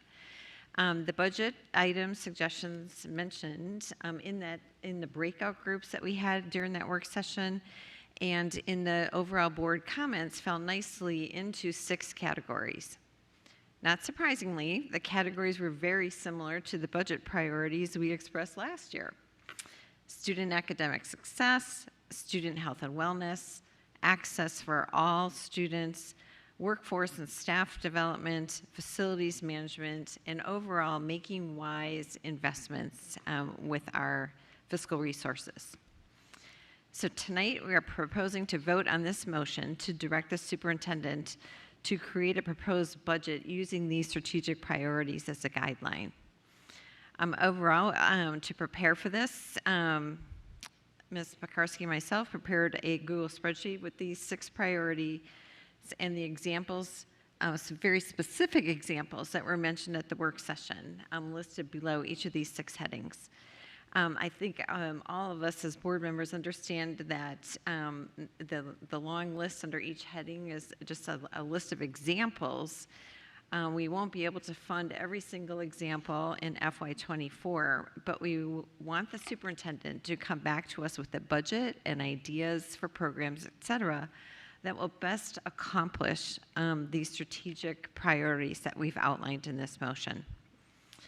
The last sentence in our motion gives a nod to the fact that we know this work is long-term and ongoing, and that our budget needs need to be carefully aligned to our strategic plan. With our strategic plan process underway for this school year, we are in a unique situation in that we are developing our budget and our strategic plan in parallel. We will remain as nimble as possible with our budget process as strategic priorities come up in the strategic planning process.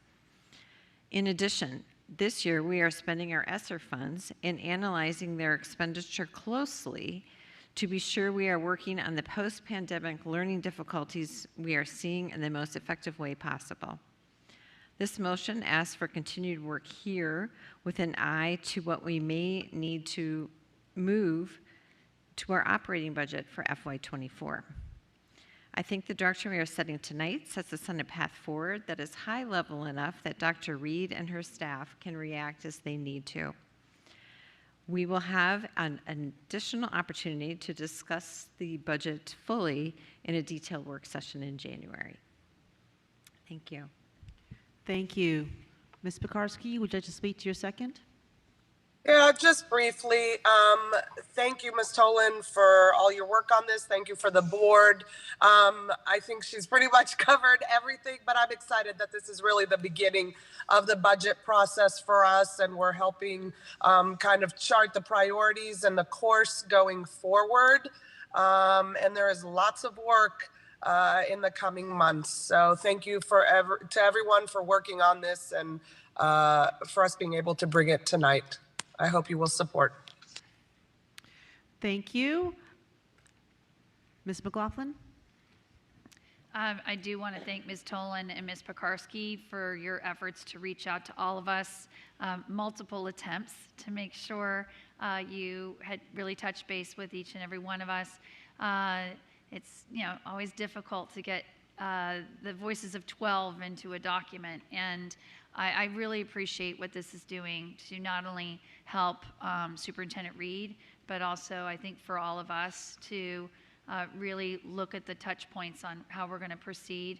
I think it's important for our employees and our community to see this laid out here like this. And, I do have concerns just about what we've come through, the massive inflation and the impact that has on our employees. And what I know, County Executive Brian Hill and the Board of Supervisors will also be looking at where is Fairfax County revenue going. So I just look forward to, if we set the stage well here and we advocate for the needs of our school division, always in partnership with the County Executive and the Board of Supervisors. I am hopeful that we will come out with the very best budget we can, being ever mindful of the fact that almost 90% of our budget is our compensation to our employees. Thank you. Ms. Corbett-Sanders? Yes, thank you, Madam Chair. I too want to echo the thanks and appreciation to you, Ms. Tolan, and to Ms. Pekarsky. I think that the proactive approach to identifying our budget priorities and being able to share those not only with Dr. Reed as she prepares for her proposed budget, which will be presented to us in early January, but this timing and voting on this tonight allows us to have an informed discussion with our colleagues at the Board of Supervisors, which will take place next week. So the timing of this is perfect, and I just want to thank you again for all your hard work. Thank you. Ms. Darnett Koufax? Let me be the third to say thank you. I do feel that it is succinct and it is direct, and we know how difficult that can be as a board to get it right. So I feel like this is giving the superintendent very focused direction on where we want to be, and also to all of us as we begin this process, and making certain, as you have in the Google Doc, it falls into one of those categories. There are nice to haves. We're not certain what the budget is going to look like this year, and we are going to need to have priorities and move forward in a very, as you use often in here, strategic fashion. So thank you for this, and thank you, Ms. Pekarsky, for working on it. Thank you, and I will just echo the thanks of my colleagues as well to you, Ms. Tolan and Ms. Pekarsky, for all your work on this budget document, and especially for the walking us through the process of really trying to come up with that scattershot on the wall of all of our priorities, and then taking those and strategically figuring out which sort of buckets, for lack of a better word, they fit into, and trying to make sure everyone's voice was heard in creating these high-level strategic priorities, and we can give guidance to our superintendent. So I really appreciate that, and it's helpful, I think, for our funding bodies. The majority of our funds come from our Board of Supervisors to really see our strategic direction as they start to work on their budget as well, and it's helpful for our public. So thank you for all your hard work. I appreciate it. And with that, I will call for the vote. The motion before us is on the screen. All those in favor, please raise your hand. Ms. Keys-Gamarra, Ms. Marin, Ms. Omish, Ms. Tolan, Ms. Corbett-Sanders, Ms. Derenak Kofax, Ms. McLaughlin, Mr. Frisch, Ms. Cohen, Dr. Anderson, Ms. Pekarsky, and myself. That motion passes. Thank you very much. I will go on to agenda item 4.05, the school board, that the school board approve the 2022 to 2027 local plan for the education of the gifted. Is there a motion? Ms. Omish? I move that the school board approve the 2022-2027 local plan for the education of the gifted. Is there a second? Ms. McLaughlin? Ms. Omish, would you like to speak to your motion? Yeah, thanks. It's funny that I'm the one making the motion when I pulled it off of consent. I guess that's just how it had to work tonight. But the reason I pulled it off of consent really was the same reason I explained to my colleagues in an email about 2 weeks ago, in sharing that as this signals that we've come up with the plan but all the way through 2027, but obviously we're also undergoing a strategic planning process, which will require us, and certainly we'd be remiss not to, consider our programming for the gifted during that time. So I wanted to signal, which is my understanding also from conversations with our leadership, that this does not necessarily bind us to a plan until 2027, but rather, I mean, it really is just a formality of submitting a proposal that we have to submit before a deadline. But to me, it's extremely important that our advanced academic programming be aligned with our strategic plan, which I know is a priority for all my colleagues.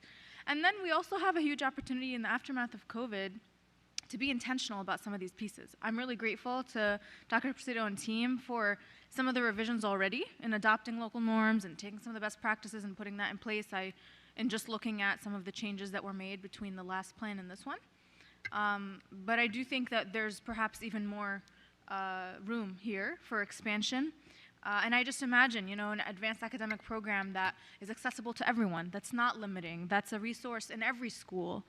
So we have a lot to consider as a board, I think, in reimagining advanced academics and the access to advanced academics, which also could be a huge room for improvement budget-wise and looking at return on investment. I know for a fact that when it comes to logistics, we can save millions of dollars, and I verified that number, at least 6.3, in just reimagining how we can do this in a way that is open and accessible to all, and that we continue to push rigor for every single student. So that's why I wanted to bring this today. I want maybe Dr. Reed, if you want to just comment on where we are and your kind of vision, just to make sure we are not saying this is the plan until 2027, because there's a lot better we can do here, and I'm hoping the strategic plan process will get us rolling in that direction.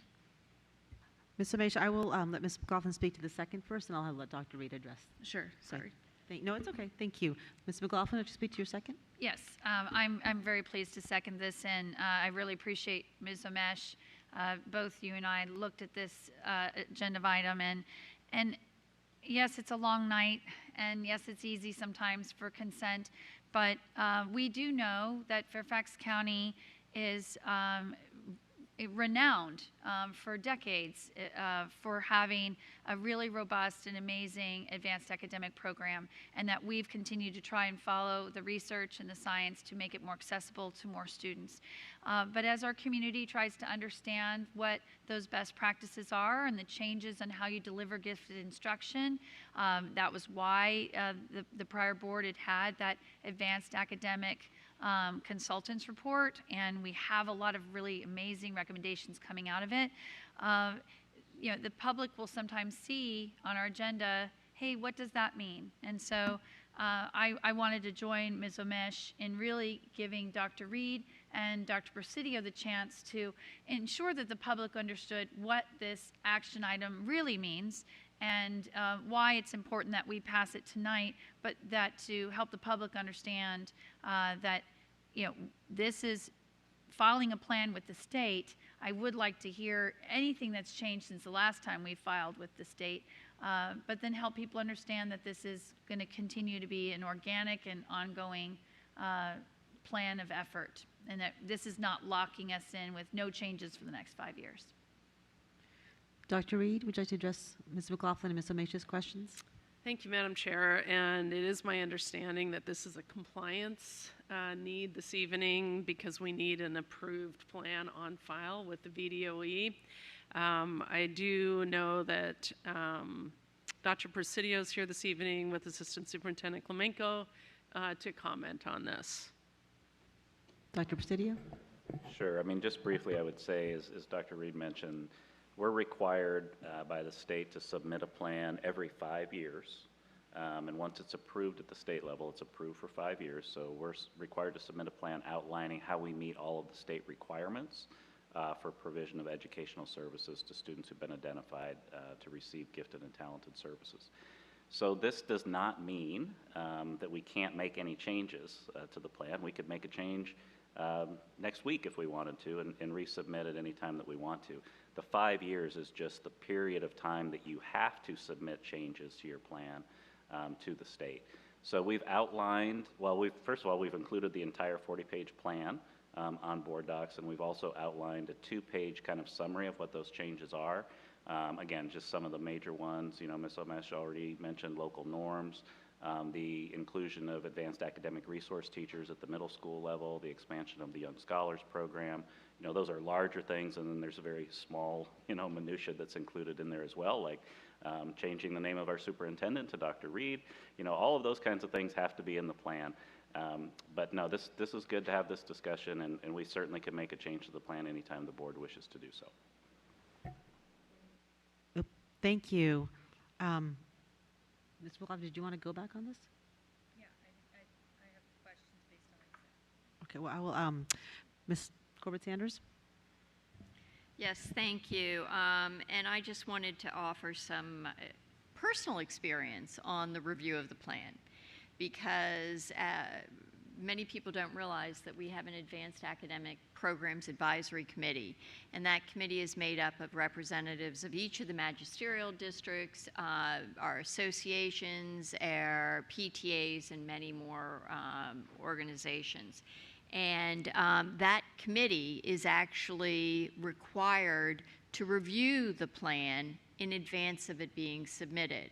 And so we do know that this plan was submitted to the APAC, and they would have reviewed it and provided comments and any sort of improvements.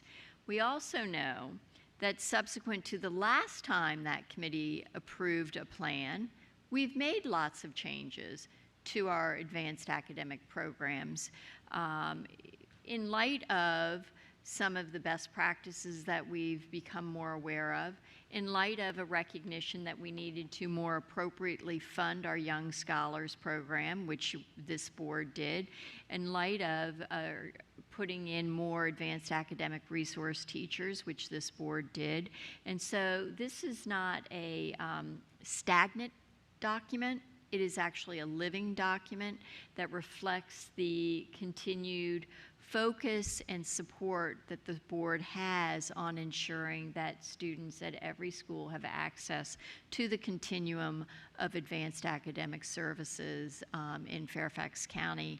And I look forward to having more deep discussions about these programs as part of our strategic planning process. Thank you. Ms. Tolan? Yes, thank you.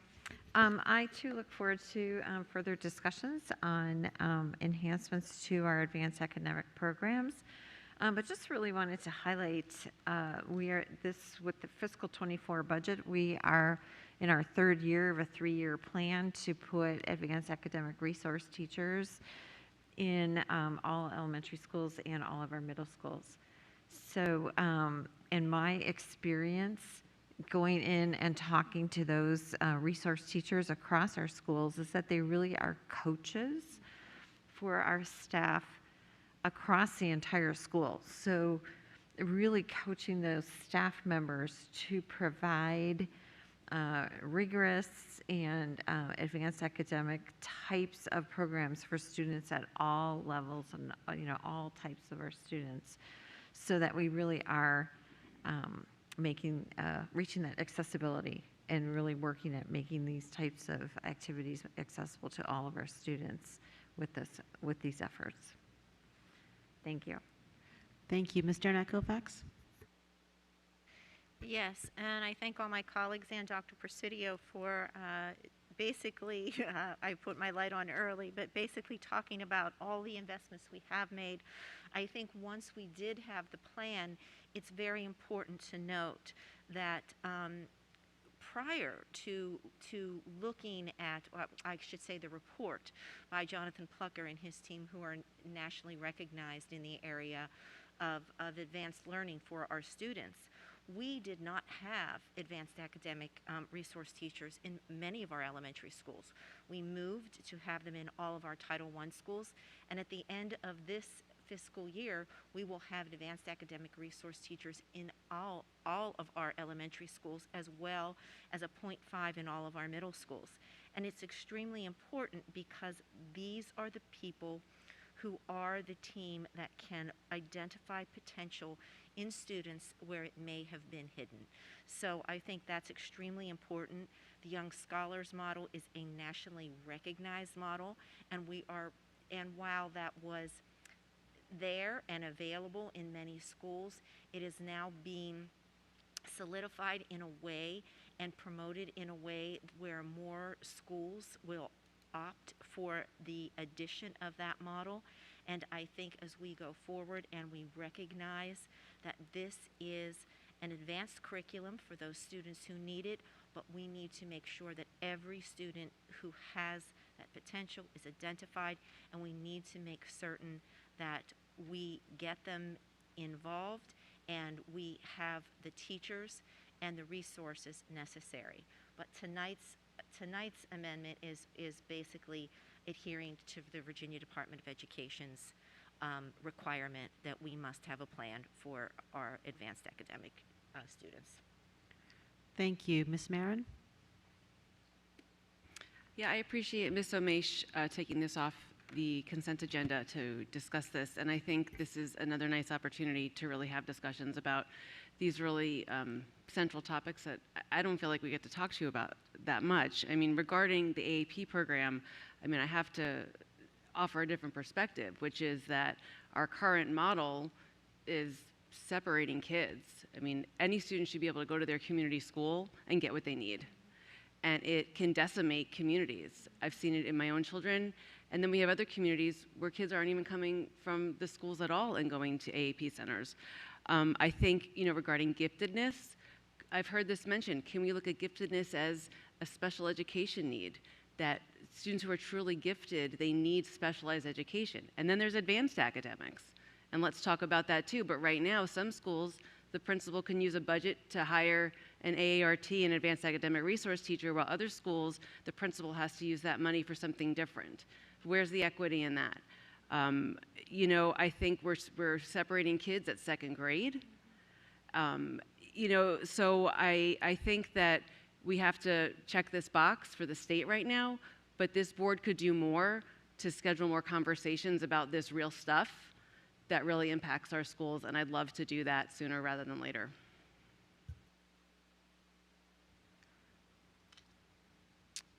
I just wanted to clarify that we do, I think in our budget past, having a 1.0 AART at every elementary school and a 0.5 at every middle school. So maybe this needs some clarity, Dr. Reed, from staff in terms of how that's being implemented at each school to make sure, but that was what we had, and that's in the report as well. So I just wanted to make sure that we are all on the same page. I don't know if trades are happening, but that's maybe something we need to get clarity on.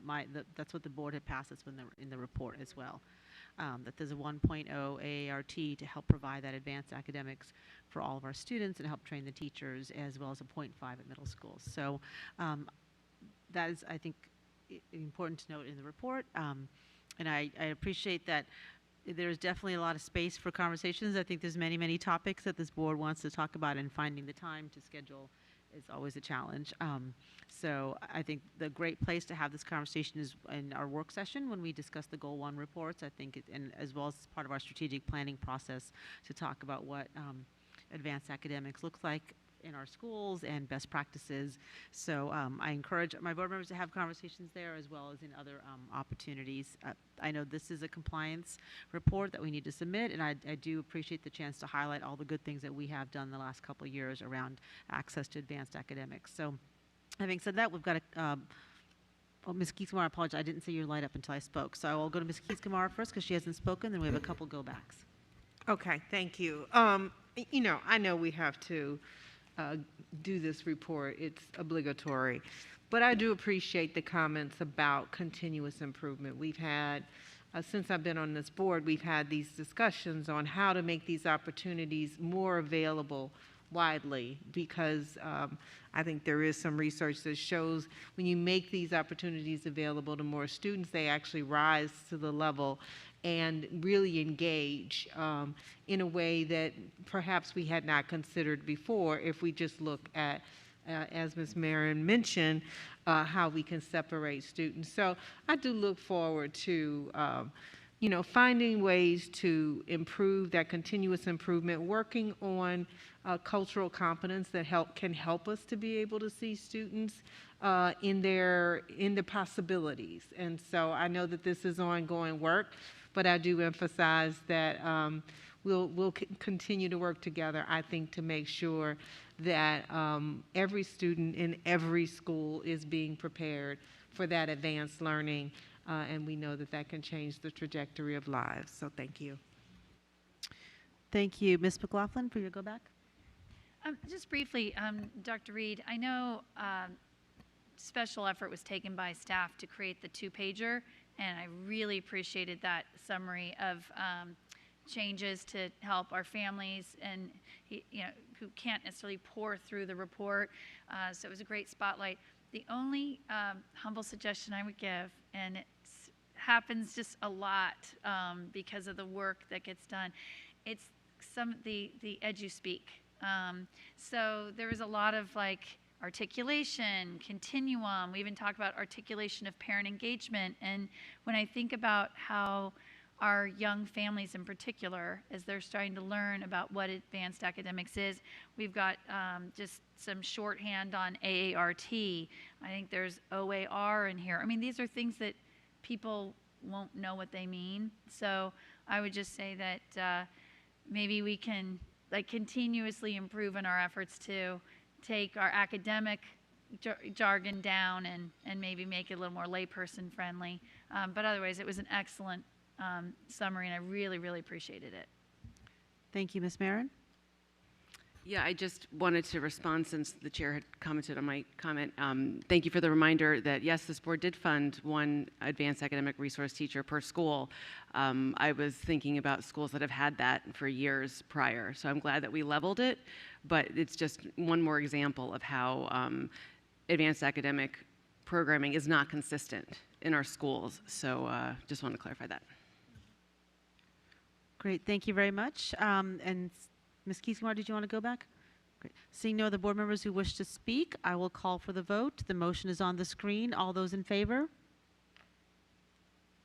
Ms. Pekarsky, Ms. Cohen, Mr. Frisch, Ms. McLaughlin, Dr. Anderson, Ms. Derenak Kofax, Ms. Corbett-Sanders, Ms. Tolan, Ms. Omesh, Ms. Marin, Ms. Keys-Gamarra, and myself. That motion passes. I called them. Thank you very much. I will move on to agenda item 6, consent agenda. Our adopted rules of parliamentary procedure, Robert's rules, provide for a consent agenda listing several items for approval of the board by a single motion. Many items listed have gone through board review, and documentation has been provided to all board members and the public in advance. Items may be removed from the consent agenda at the request of any board member prior to the meeting. The consent agenda items are on the screen. Is there any objection to approving the consent agenda? Seeing and hearing no objection, the consent agenda is approved. Agenda item 7, new business. The following are new business agenda items. There will not be a vote on these items this evening, but action is scheduled at a future meeting. The new business items are on the screen. Agenda item 8, board committee reports. Our next agenda is board committee reports, and I call on Ms. Corbett-Sanders for a governance committee update, Ms. Cohen for an audit committee update, and Ms. Keys-Gamarra for an update from CPDC. Thank you, Madam Chair, and I want to start by thanking my colleague, Ms. Marin, who gave a very in-depth discussion about some of the conversations we've been having in the Governance Committee. The Governance Committee met on November 9th, and we had a robust discussion about the importance of adopting a policy on sexually explicit materials by January 1, 2023, in accordance with the state code. Board members expressed a concern that we need to ensure the approach for opting out of materials was consistent from school to school and easily accessible by parents. Staff committed to providing these changes and making it available to board members in advance of the first meeting in December, when it will be presented as new business and adopted at the second business meeting in December. The committee also reviewed a draft revision of the resolution for participation in board meetings by means of electronic communications in light of changes at the state level. We had a robust discussion about how the formula for remote participation is calculated, advanced notification requirements, and the documentation of remote participation. Finally, we discussed the backlog of policies that need to be reviewed every 5 years and the need to update the governance manual to address specific issues that have come up in the past year. Board members committed to starting these meetings a half an hour early to focus on governance issues from 12:30 to 1, and from 1 to 2:30, outstanding policy issues will be discussed at future meetings, including the recognitions and resolutions policy, which was removed from the consent agenda earlier this year. Thank you, Ms. Corbett-Sanders. Next, Ms. Cohen for an audit committee update. Thanks very much. At audit, we were really lucky to have Vicki Garner and Paul Hatcher come and meet with us about the community use audit that is finally done. I've never seen a group of people more excited to have an audit done of a system, our decades-long system. The enthusiasm with which they embraced the recommendations from the audit committee was refreshing. Ms. Coe and her team did their usual awesome job, and we were updated about the changes that are already being made as a direct result of the audit, but also examining new scheduling software.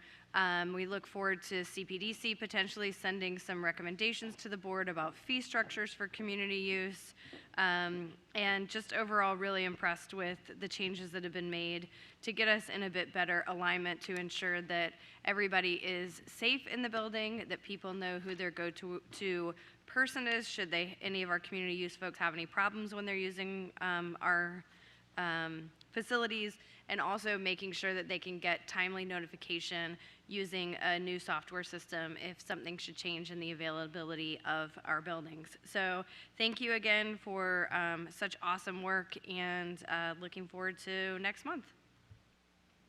Thank you. Ms. Keys-Gamarra for an update from CPDC.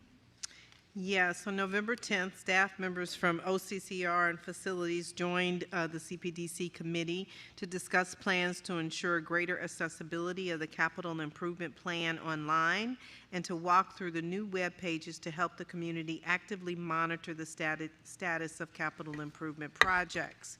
We're pleased to announce that the structure ensures robust communication and engagement with the community members, both FCPS families as well as neighbors in communities impacted by our work.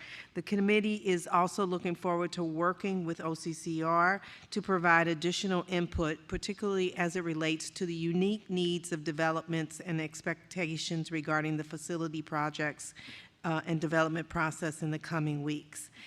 This features a list of funded projects currently underway based on their order in the renovation queue. Now a community member can determine the project's current phase in the development process and if and when there are opportunities, community feedback and involvement. This is a huge step forward in ensuring the community is informed and has opportunities to participate in this process with us.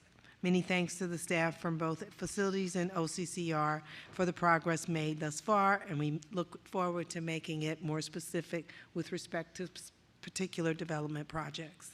Thank you. Thank you. Agenda item 9, board matters. Next on the agenda is board matters, and I call on Ms. Cohen. Thanks very much. This past November is Take Your Legislator to School Month, and I've had the opportunity to take Delegate Helmer to Robinson Secondary School. Ms. Pekarsky and I were able to take Senator Barker to Chantilly, which lives in his new district. I'll be taking Delegate Tran to South County High School, and also Ms. Sizemore-Heiser and I will be taking Delegate Fillercorn to Irving Middle School. So if your kiddos attend any of these schools, ask if they spotted their local lawmaker and interacted with them while they were there.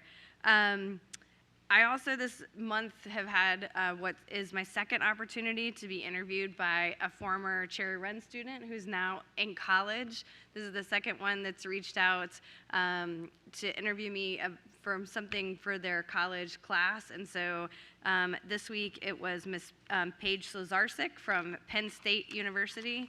And just like so incredibly cool to get to experience our kids once they leave us, and they're just doing awesome things out there. I also had the opportunity to go to Oakton High School, which is fairly new to me with the magisterial redistricting, and so Mr. Frisch helped me navigate his stomping ground, and I appreciate, I'm glad to get to share Oakton with you. As Dr. Reed mentioned, we had the opportunity to go see Chantilly High School and their CSS site, and Chantilly Academy and all of the amazing things happening. I appreciated you including that in your superintendent matters. And Greenbrier East was just amazing as always and had the coolest activities, including glow rooms and some glow bowling. And Dr. Reed is more competitive than I imagined she might be. So we might have a bowl off at some point. A big shout out to the Chantilly Air Force Junior ROTC, who gave us the most energizing welcome and send off, and we were just like, it was awesome. And it was really cool to get to see them here tonight again for our color guard. Also, congratulations to the Hump Valley Chorus for coming and doing our national anthem tonight. It's such a cool school and really excited to get to see those kiddos here.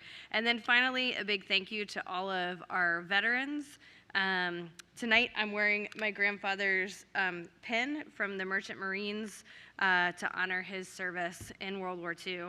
And just a special night to be able to, so close to Veterans Day, honor all of our Purple Star schools. And I really appreciate the work that our schools are doing to make sure that our military families and our chameleon military kids are at home and supported through all of the transitions that happen while they're here in our school. So thanks very much.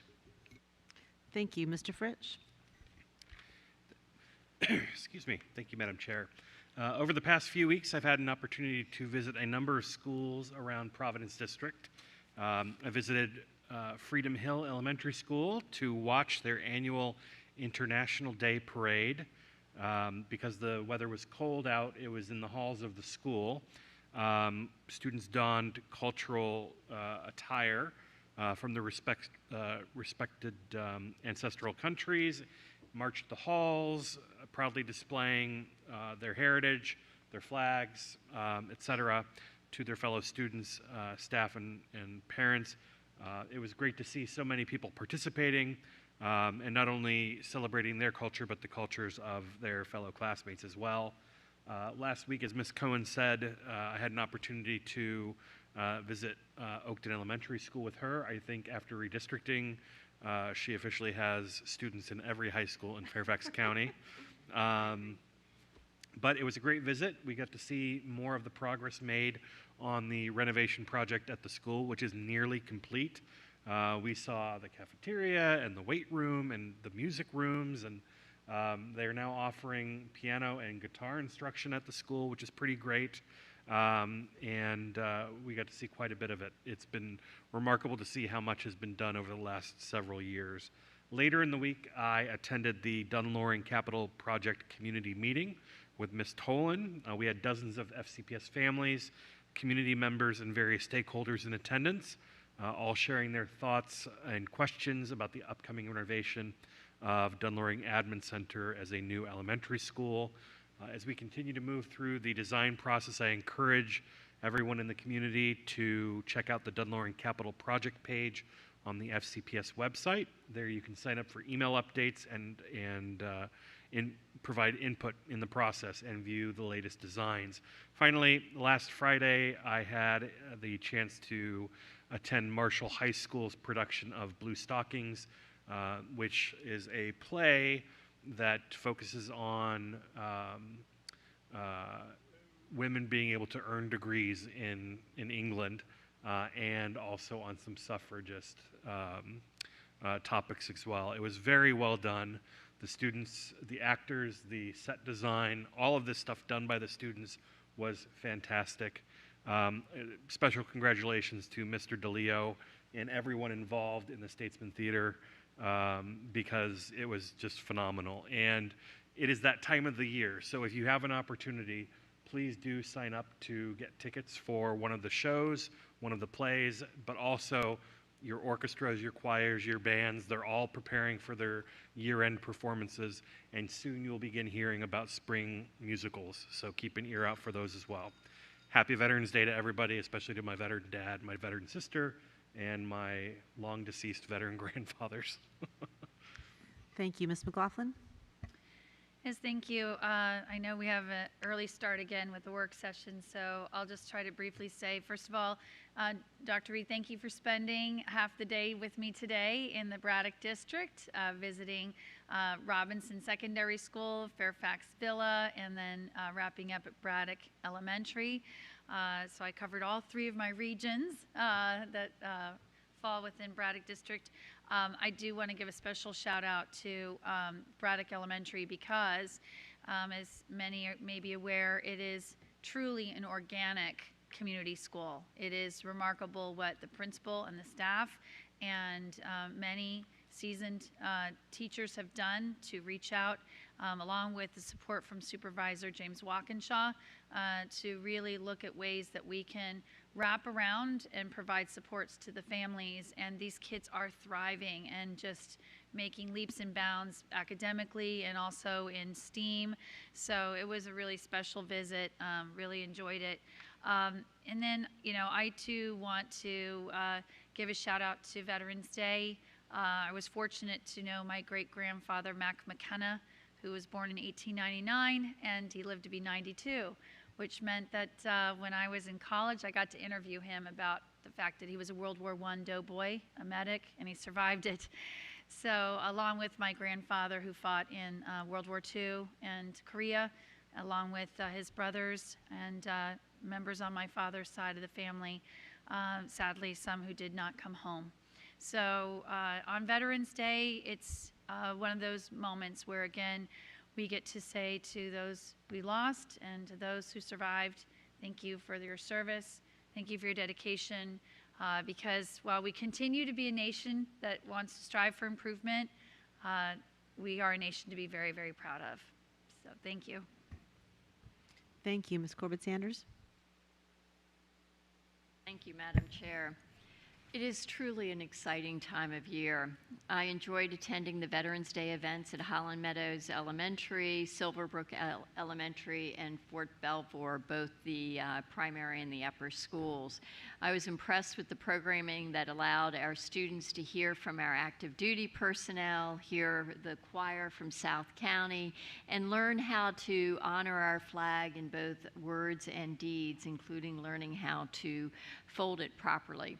I also appreciate the opportunity to meet with the West Potomac PTSA and participate in their substance abuse panel last week. It was a great collaborative effort between schools, the Community Services Board, and our police department.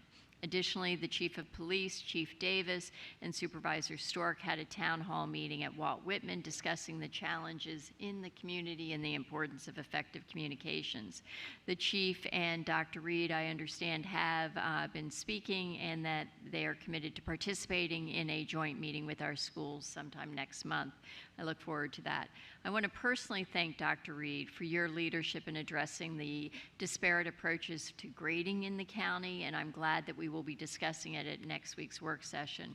I also want to thank Mr. Malloy and our chair, Ms. Sizemore-Heiser, whom successfully obtained the support from the Virginia School Boards Association Delegate Assembly for FCPS's amendments to the state legislative plan, which include advocating for state budget funding for testing coordinators, cybersecurity, and substance abuse treatment programs, as well as budget parity for energy-efficient infrastructure and transportation, streamlining the process for certifying bus drivers, and making changes to antiquated language regarding our English language learners as well as students with disabilities, and removing barriers and expanding opportunities for work-based learning for all of our students. So thank you very much. I know it was a tough meeting, and I was glad to see the full support of the VSBA. For our efforts. This weekend, I look forward to being with the American Association of University Women to discuss education policy and what's happening in FCPS. I will also be attending the Devotion to Children fundraiser to raise funds for early childhood education for those who are most in need, and the Gum Springs Gala for 149 years of Gum Springs with Ms. Togbig. Thank you. Ms. Tolan? Yes, happy Veterans Day a couple days ago, and in celebration of our Purple Star schools, I thought I would give an interesting perspective.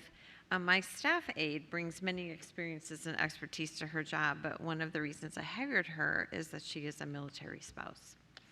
I asked her to tell her story to highlight the importance of Purple Star schools. So, in the words of Wendy, our family was a U.S. Navy submarine family for over 20 years before coming to FCPS. My 4 children had moved across the country and abroad many times before we chose to live in Fairfax County. In one Northern California elementary school, my daughter was the only person not born at the local hospital, including the teacher and 27 classmates.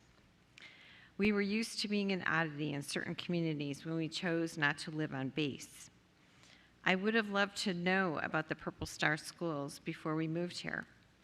Having a school team that is informed about military students' needs and ready to help ease the transition for my children and our family would have been one less worry around our move from Hawaii. Our FCPS schools did fine to help my students, but every school discussion had to start with me explaining how our military life affected my family and students with each individual teacher in school.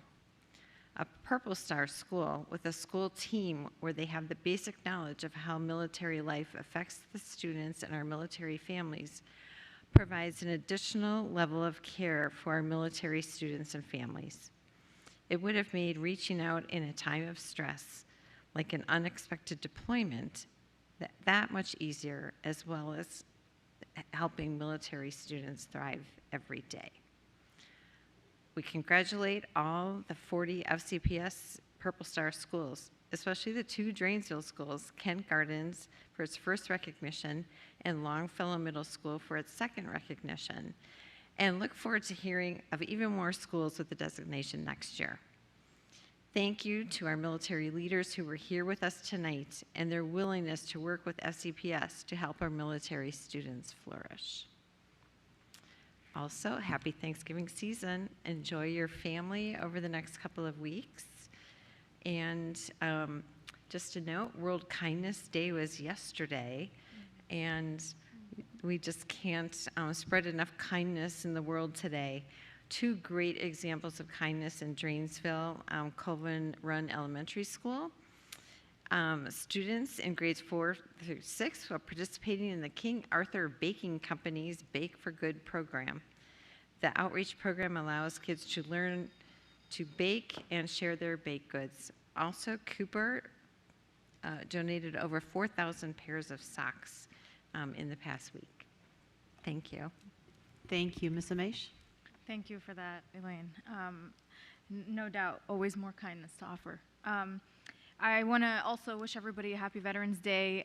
You know, our military families experience unique challenges, as everybody's painted before me. Kids with transitions that are difficult, separation, unique traumas and mental health challenges with a lot of moves, but also being away from family at times.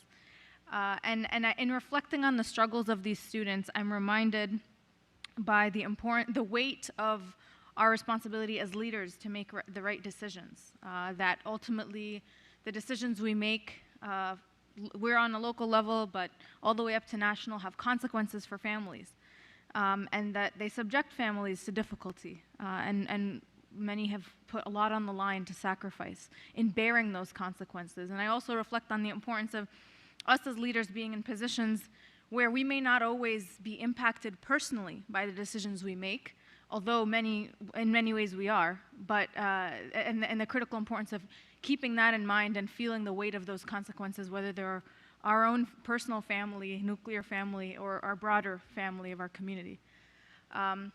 And with that in mind, and looking at next week with Thanksgiving, looking at the news about some of the history changes around what patriotism means, and the fact that we're confronting a reality where people are competing about what truth is. We know truth exists, but, and I urge my colleagues as we think about even the controversial issues policy work that's coming up, how we define our philosophy around what truth is, or whether truth can even be attained, because in a plural world we're all going to disagree about it, is critically important. Because perhaps, in my mind, the most patriotic thing to do is to be real about our past and then to want to see better for our country. But that's being redefined and challenged right now on the state level, and we have to be mindful, vigilant, and vocal about what future we want to paint here in Fairfax. And so looking at Thanksgiving, I'd be remiss not to mention, I know last meeting, Native American Heritage Month was a recognition. And I'm hopeful that that can change to be a resolution, just as the other Heritage Months are in the following years. And I know the Public Engagement Committee is working on standardizing some of that, but that goes to, as we reflect on Thanksgiving and all that we're grateful for, whether that be the sacrifices of many whose lost lives could have been avoided, whether that be the blessings that we have of community, it's also the realities of our history and what many had to sacrifice for us to be in the moment we're in. So a combination really of thinking about patriotism, Veterans Day in the shadow, of course, and coming up with Thanksgiving, to just be thoughtful about how all these things are connected and how it's our role to forge a path forward that heals all of that and is still honest but also moves us forward. So with that, I also recognize the ills of people that scare folks. The shooting at UVA, I just wanted to acknowledge, I know that folks are a little bit jarred by that, but I know our board is committed to making sure our schools are safe and continuing to fight for that on every level. But that's my time. Thank you, Ms. Omish. Ms. Marin? Yeah, this morning I was getting ready to go to this really great workforce development event, but first I checked the news and social media and saw just another shooting, and I will not be desensitized to it, and I hope that none of our members of the public are. And actually this weekend, it occurred to me, let me just list the things that our public schools do to mitigate gun violence. We have locked entries. We've committed $5 million to add more vestibules.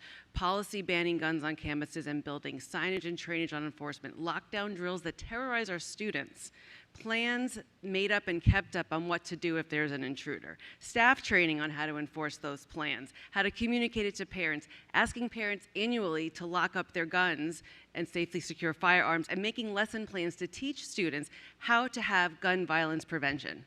This is what our children and our adults do in our school system, and I ask what our state lawmakers are doing to toe their end of the line. We can't meet our educational mission here in higher ed if we continue to allow our students and adults to be murdered like this. I did go on, was a little late after I tried to collect my composure, to an amazing event in the district. It featured a signing of an apprenticeship program agreement with the Virginia Department of Labor through a longtime partner with FCPS, Virginia Tire and Auto. And what they're doing is trying to fill the workforce needs that they see. And it's like, what I loved about this event is that I learned about how exciting automotive technology is. It's not like it was back in the day when I tried to learn how to change the oil in my old car, but like it is STEM, it's science, it's math, it's customer service. I mean, and this also bridged to the visit I did last week to our Edison High School Academy, which is kind of like the flagship, I think, of some of our academy work, where we had veterinary technician, our only HVAC program, which we need to do more for access to that. But all of these jobs and such articulate tour guides who are our students talking about these jobs and being passionate. And so I see just a lot of potential and energy building around our strategic plan and our career and workforce readiness work, and just really re-educating anew our students and our families about what lies beyond high school. Some things that they might know of and some things that are new, like some of these really exciting career offerings and certification programs that we have in FCPS. So I also caught a play, Madison High School's Much Ado About Nothing. I actually brought my 4th grader and was not sure how that was going to go, and he loved it. Laughing, I mean, and it was really fun because I got to see students I had seen at a previous production, like now in their next production. So it's really cool to see how they evolve in their work and the sets. Everything was just great, and I'm headed to South Lakes Peter the Stargazer this Saturday. We stopped in at some point at the Louise Archer Sock Hop, my son and I. He had way too many root beer floats, but that's an annual tradition. So I'm gonna head down to Williamsburg with my colleagues here for VSBA, the state school board meeting, and the days are very full. Good night. Thank you, Ms. Marin. Ms. Derenak-Kofax. Thank you. Over the past few weeks, I've had lots of opportunities to be out in the community visiting our school leaders and listening to our families. I have been with Dr. Reed in her community conversations at West Springfield High School, West Potomac, and Lewis High School. I was thrilled to host Delegate Mark Sickles during Take Your Legislator to School Month as we visited Hayfield Secondary Civics, AP Government, and Cosmetology classes. And I will be bringing Senator Serval to Edison High School in the following weeks. I appreciated seeing the support from our business community at the Educate Fairfax breakfast, and it was my honor to have a pre-Veterans Day celebration with the families of Claremont Elementary School with a high five for Heroes Parade. It was wonderful seeing the pride on the faces of the young children and students as both veterans and current military parents were honored. There was lots of clapping, lots of flag waving, lots of high fives, and lots of salutes. And earlier we talked about the portrait of a graduate and the many avenues and opportunities our schools offer our students to pursue their passions. My kids have graduated a few years ago, but they have had amazing opportunities here in Fairfax that helped shape the career who they are. And today I have to shout out to somebody in the audience who is here today, who's working to continue her educational path forward, Miss Sarah Joy Leibowitz. She was my kid's first drama teacher at Mark Twain Middle School. I think that was one of your first years that you were there. And I held, we worked together a lot as me as your mom doing the after plays and before and helping. But you've been amazing. You continue to be amazing. And since you're here tonight, I don't get a chance to thank my kids' teachers that much. They've graduated 5 years ago, or plus more than that. So thank you, Ms. Leibowitz, for all that you have done, and I look forward to more great things from you. Thank you, and I recognize it's me between my words and your bed. It's all that's standing in between there, so I will try to be brief. I also just want to say Happy Veterans Day. It's really interesting. I grew up in a family that was not a military-connected family, and I didn't know a lot about it until I met and married my first husband, who was came from a long line of military family. Grandfather was in the Air Force. His father was in the Air Force. He was in the Navy. So it was really education for me. When we first were stationed in San Diego and watching what our families and our service people sacrifice. So it's always a little meaningful to me on Veterans Day to think about the few short years that I experienced that life and really have deep respect for those who dedicate decades of their life to service so we can all have our freedoms.